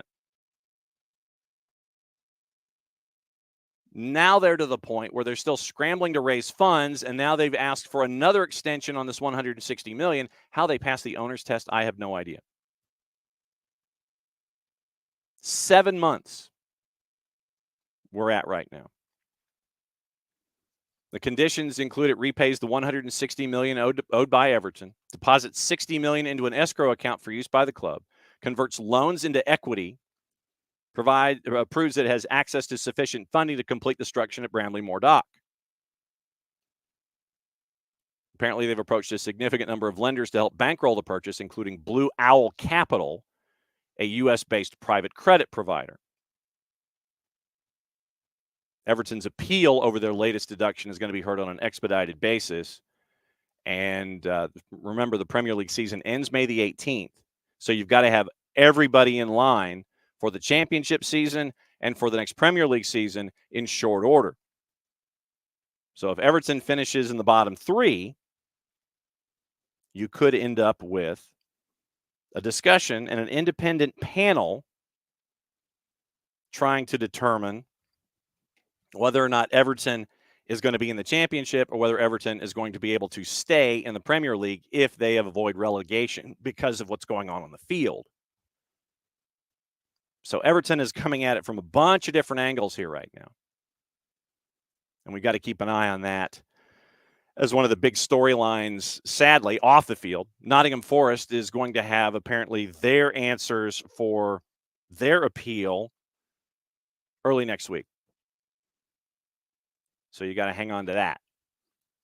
So literally you could have appeals processes with Forest and with Everton deciding what is going on with their futures, regardless of what happens on the field of play. You could have independent panels that are breaking down what's going on with clubs and whether or not they're going to stay afloat, and whether or not they're going to be a part of the discussion in the Premier League in 2024-25. Frank Lampard has ruled himself out of running for the Canada job. This was a shocker when this went down. Apparently, Frank Lampard held talks with the national team, decided the job did not represent the right opportunity. He was made a surprise candidate for the post, but after the first round of talks, he was kind of like, nah. I could see why, frankly, with what's going on with Canada Soccer financially right now. I wouldn't want to be a part of that. Now things are currently being handled with all of the CSB, the Canada Soccer business discussion that we've had in the past. Yeah, if I was Frank Lampard, that was the right decision. staying as far away from that as possible. Obviously, we'll get into what else is going on today, what to watch, where to watch it, where to go, all these kinds of things. We'll get into that coming up in short order. The deals, and speaking of Chelsea, going from Frank Lampard, the Chelsea deals, remember we talked about the Chelsea deals, and once again, this is Martin Ziegler. So Martin Ziegler at the times when he's got a byline, you don't want him knocking on your door. But remember we talked about where Chelsea sold 2 hotels to a subsidiary of themselves to try to lower their profit and loss numbers. Shockingly, this deal for $76.5 million has now got scrutiny from the Premier League. They've yet to approve the value of the sale, meaning the Premier League. The hotels deal was a loophole, according to Ziegler, that appeared to have helped Chelsea avoid breaching PSR, profit and sustainability rules. However, the 22-23 account signed off in December, now filed, stated the deal had not yet been assessed to be of fair market value, and that the conclusion may result in a material change to the gain recognized in the financial statements. That's the word from the actual document. Chelsea's annual loss reported at just under £90 million for 22-23, but it would have been $166.4 million without the hotels deal. Club reported another £30.6 million as other operating income, in quotation marks, including the recharging of £17 million in litigation costs to their holding company. Tell you what, we're going to bill you twice. And a £12.5 million settlement fee, although no one knows what that's for. And so once again, Chelsea and Bully Clear Lake go under the microscope. Because remember, you can only lose £105 million in a 3-year period. Otherwise, you're in violation of PSR. We've mentioned Newcastle in the past. Newcastle, after 1 season, is already 70% there. They've got some work to do to make sure that in the next 2 seasons, they come out as break even or turn a profit. And that's why you're seeing Adara Bioyo and Miguel Almiron and other folks on the selling block so they can try and work those numbers out. But Newcastle's got to be careful in the next 2 years. Chelsea apparently has to be careful yesterday. The Premier League rules the fair market value was lower than £76.5 million on the 2 hotels. That could be a problem when it comes to compliance.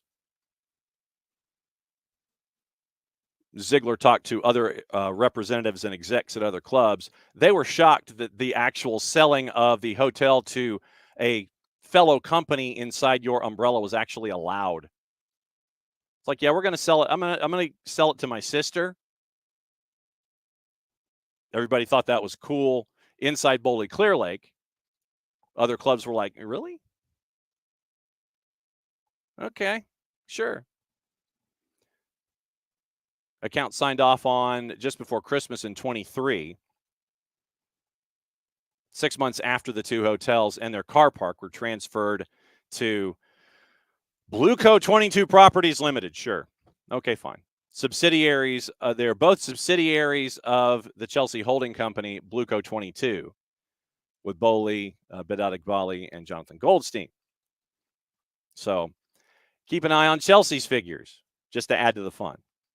Alex reminds us about Newcastle with the deals with Adidas and Selah. Going to help out a lot because neither of those have been formed into the numbers. So we'll keep, obviously. But right now, you got folks that want to come in, spend an ish load of money, and you are really dancing.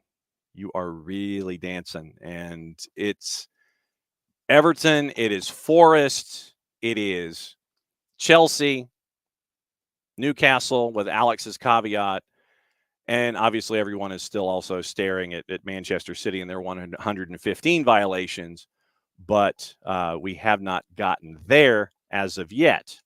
And I still think that the folks who own Manchester City, QSI, will be more than happy to sit there and think about billable hours and not worry about it. They're just going to continue to try and kick the can down the road.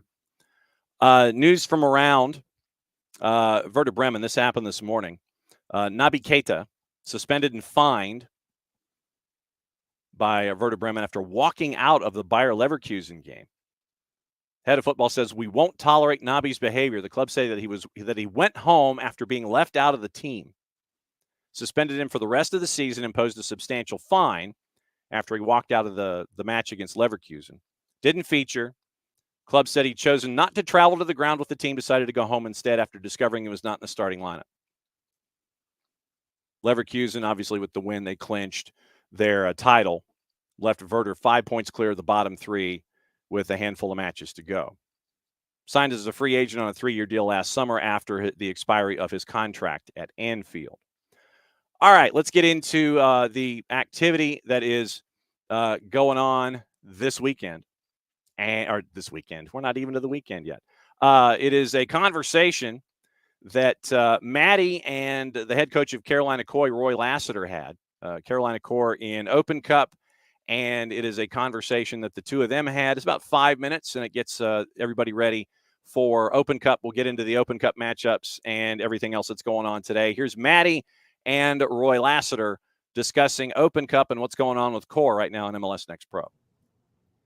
Alrighty, so Coach Lassiter, first of all, congratulations on the huge victory against Vermont Green FC in Open Cup. That match was a little bit different and weird because Vermont went up in the 28th minute to a penalty, and then you guys came back in the second half for that. What was your message to your team during halftime to let them build up and get the success that they did? Yeah, first of all, halftime is usually a powerful moment, and you have to continue to inspire your team as well as provide solutions to what needs to be worked out on the field. But my thing was to just keep going, keep driving, keep going. They were playing well. They were playing really well, having more opportunities, more set pieces. And so we were having a lot of the ball. We solved a problem that was out there on the first half. During the first 10 minutes, we solved that problem. So it started to make a little bit more difficult for Vermont. But they had their moments, too, as well. They had their moments to take an even greater lead or to take advantage. And they didn't. And we had to make a few changes, and we did. And all of a sudden, again, persevering. The PK was unfortunate. Kobe has learned from that and how we approach the player, especially in that vital box there. And so we just kept on plugging away, and the goal came for us. Absolutely. And I remember talking to y'all after the Atlanta United 2 match, and you guys actually had a big road trip because you went from there then to New England. You weren't home for a little bit. You were kind of going back and forth because you played New England, then you played this match. How was that, balancing that and getting your players motivated to go into that match because you guys were away from home? And that's always difficult to do. Yeah, I think because in New England, we played very well. We were just unfortunate. It was just unfortunate that we didn't, but we played very, very well. Our level of maturity got better. Our spacing between the lines got better. We matured in terms of our principles of taking care of the ball, knowing what to do in transition. I think we just got better. We just got better. It was just really, really unfortunate. We were not on in terms of finishing. And so we were able to finish one, but we had other opportunities to finish other occasions. But so I was not displeased with them. Yes, there were a few things that we needed to get better, small details, which we all know small details can lose you the game if you're not careful. And so we took that to Vermont, and quickly we had to get over it, right? We had to get over that loss, and knowing that we should have done better, knowing that we should have gotten a tie at the least out of the Revolution. And we took that to heart in Vermont. We studied Vermont. We studied them. We watched the game. We broke it down. We kept studying them and found our solutions on what we wanted to do, had a game plan, and we were going to go after it. So I think our ability to commit to getting the ball, commit to running for each other, commit to sacrificing our body, commit to making runs, difficult, dangerous runs. I think that's what was the turning point for our players to recognize that they must possess if they want to get to that next level.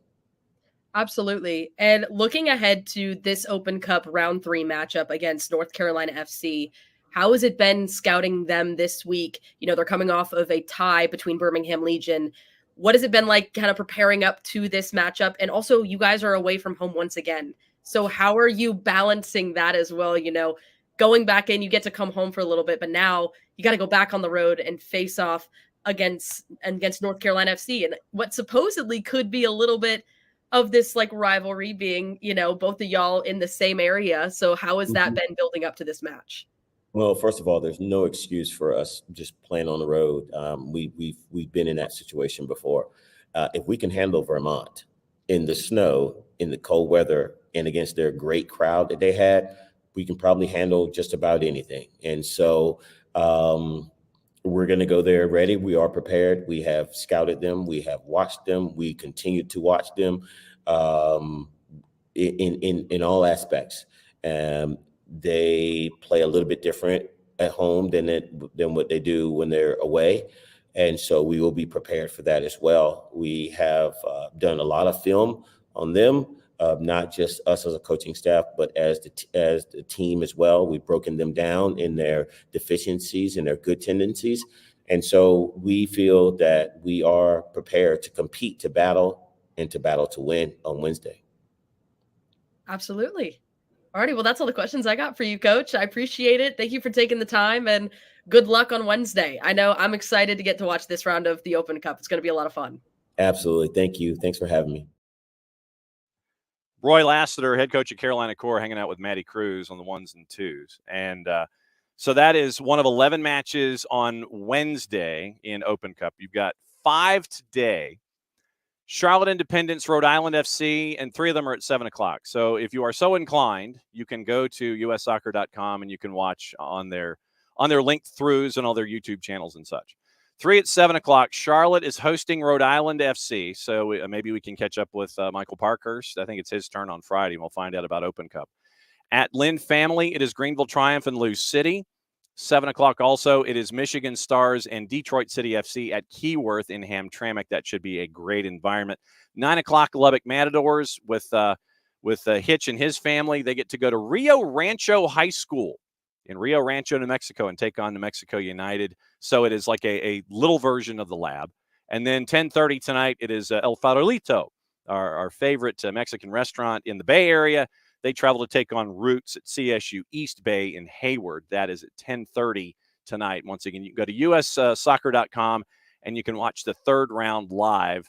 5 today, 11 tomorrow. Juice boxes on the matchups tonight.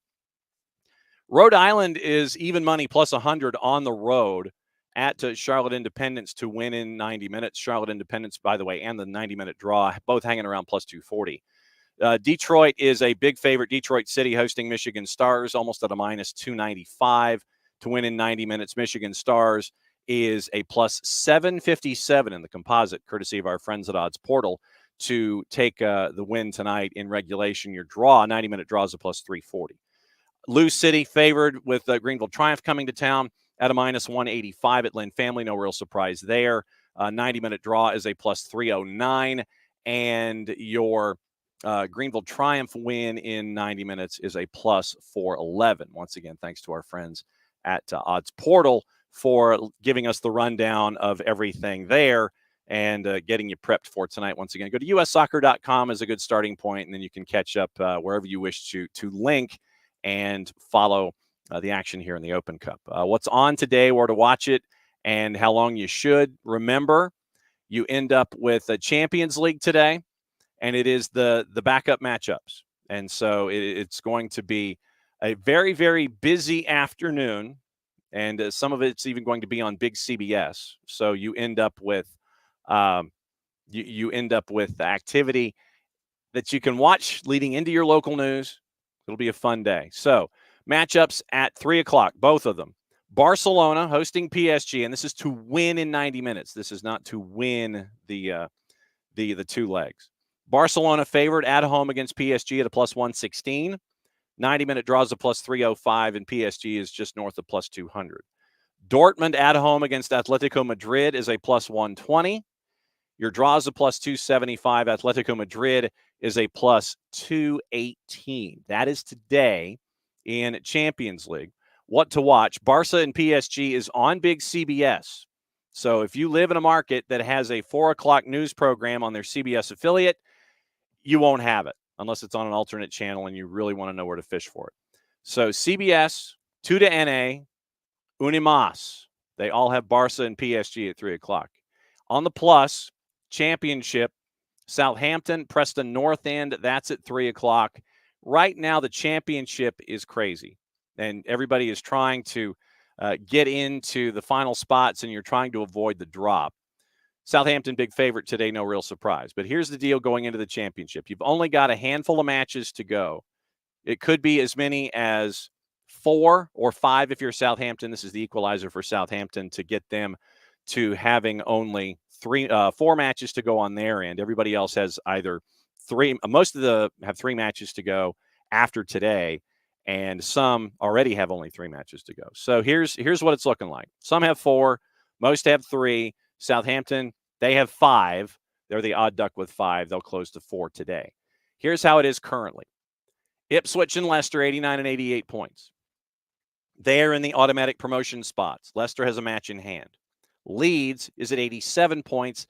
They are in the first playoff spot. So once again, 3 teams separated by 2 points. The other playoff spot, Southampton, obviously, with matches in hand, they're in 4th at 81. West Brom and Norwich each have 3 matches to go, 72 and 71. They've got a bit of a cushion between them and Hull, the first team outside, who's in 7th at 65. Now, the drop. Rotherham had only won 4 in their first 43. They're out. They're done. Now the fun starts. Blackburn, Plymouth, QPR, Stoke, Birmingham, Huddersfield, Sheffield Wednesday. 7 teams separated by 5 points right now in the drop zone. Huddersfield and Sheffield Wednesday, both with 44 points. So that's what you're staring at right now. Birmingham's at 45. They've lost 3 of 4. Stoke, 47. QPR, 47. Plymouth Argyle, 48. Blackburn, 49. And Millwall, 50, if you really want to get into it. So 8 teams, 6 points. 7 teams, 5 points. 2 of those will go in the drop into League One. So that is the craziness right now currently going on in the Championship. Paramount Plus is a very busy day in the Asian Champions League. They have the league that we neither condone nor endorse going on at noon. And Argentine Primera, they have 4 matches at 6:30. Belgrano Racing Club, Boca Juniors, Godoy Cruz. Our buddies at Defensa y Justicia taking on Newell's Old Boys at 6:30. And Lanús and Estudiantes at 6:30. Brasileiro at 8:30, Bahia and Fluminense. Plus, both Champions League matchups are on Paramount Plus. Barca, PSG, and Dortmund and Atletico Madrid. Once again, USsoccer.com has all of the third-round action in Open Cup. You can also go to MLSsoccer.com and USLsoccer.com. VIX has your simulcast in Champions League. Gossip, rumor, and innuendo before we go. Now, once again, give you the programming notes for today coming up in short order. Manchester City have opened talks with Wolves about possibly signing wingback Ryan Ait-Nouri. Spurs have made an offer to Fulham for Tosin Adarabioyo as they try to beat Manchester United in the race for the defender. Newcastle looking into the possibility of signing Adarabioyo along with center back Lloyd Kelly from Bournemouth, both out of contract in the summer. United showing an interest in Sporting Lisbon's Victor Gyökeres, but fear Liverpool could beat him to it. Barcelona rejected an offer from a Premier League club unnamed for Rafinha. Liverpool can sign Sporting Lisbon center back Gonzalo Inacio for £40 million. Liverpool have identified Sunderland England U21 keeper Anthony Patterson as a potential replacement for Shalman Kelleher. That's from the 4-letter paper. Take the information at your own peril. Newcastle intensifying their scouting of RB Leipzig's Benjamin Sesko as they look to beat United and Chelsea to the signing of the striker. West Ham have made inquiries about Panathinaikos striker Fotis Ioannidis. West Ham also scouted Real Betis' Juan Miranda, although Brentford, Crystal Palace, and Wolves are also keeping an eye on the left back. Chelsea triggered contract extensions for Enzo Fernandez and Mihailo Mudryk, with both 23-year-olds having another year added to long-term deals. 3-letter paper. Take the information at your own peril. And remember that when you sign these deals, once again, you're deferring the overall cost of the transfer fee, and you're controlling the asset. So if Mudryk, who has 6 and now 7 years left on his deal, you can control him financially and see if you have any takers for either Enzo or Mudryk. Milan remained informed about the situation on Fiorentina's Sofian Amrabat, currently on loan to Manchester United, not getting a whole lot of run. Spurs right back Jed Spence, currently on loan with Genoa, one of several senior players expected to leave Spurs in the summer. Manchester City, one of a number of European clubs monitoring 15-year-old Porto youth winger Cardoso Varela. Chelsea and Everton, as Frank Lampard, we mentioned that one. Bayern Munich want Nagelsmann to return to the club to replace Thomas Tuchel, who's leaving at the end of the year. So that is gossip, rumor, and innuendo. What else is going on today on the network? Once again, remember, a little before 5 o'clock, it is on our Mixlr channel, soccerdownhere.mixlr.com. Ware County and Decatur. Girls, first round of the playoffs. It's going to be at Decatur, so we're going to be on the air a little before 5 o'clock for that one. One match today. Some situations in the Georgia high school playoffs, they give you double headers. We've got one tomorrow. It is a double header at Hillgrove, and at Hillgrove High School in Powder Springs, where they got to combine the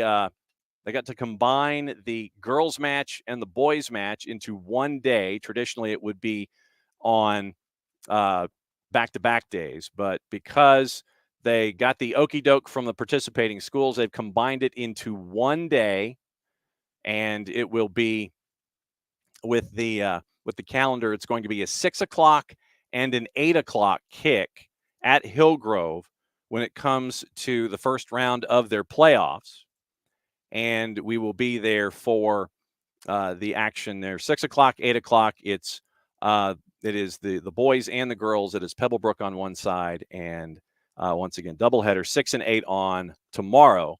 Then we're still chasing our Wednesday game, or just still chasing our Thursday match on the girls' side, and we are still chasing our Friday match on the boys' side. We know where we want to go. We're just looking for permissions to come on in and call those matches. But 5 o'clock today, a little before 6 o'clock tomorrow for the doubleheader from Hillgrove. Soccerdownhere.mixlr.com. The playoffs start here on the SDH network in earnest later on this afternoon.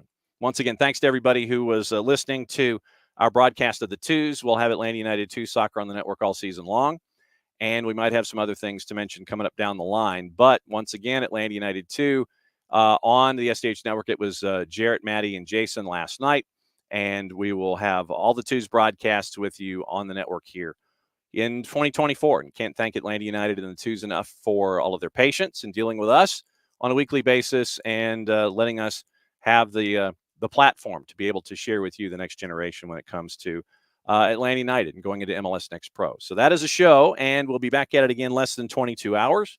We'll be discussing everything that goes on today. We'll discuss it tomorrow. Once again, thanks to our friends at Alliance Nurse Corps for hanging out. I've got to elevate that sign just a little bit, probably about 3 inches, and we'll continue to go from there. Derek, as always, thanks for hanging out with us tomorrow. Once again, Tyler Pilgrim dropping in at 9:15. See if we can catch up with the busiest man in the Northeast, Dylan Butler, at 10, and then playoffs from Hillgrove on Wednesday night. So it was a very, very busy day. Thanks to Bart for answering the Bart signal and coming in to discuss philosophically what goes on with referees in situations that we looked at this past weekend and what needs to be addressed with rules going forward. So we'll talk about stuff. That's the official term. And thanks to all of you guys for hanging out with us as you always do. We'll be back at it again 9:05 tomorrow morning. Since it is the end of the show, that means that I get to do this. Mucha platial, play it safe, and we'll be back at it again 9:05 tomorrow morning. And yeah, we'll see you later. How's that for the ending of a show when you couldn't find something? You're trying to filibuster waiting for the close, which is right here. We'll see you once again 9:05 Eastern tomorrow morning.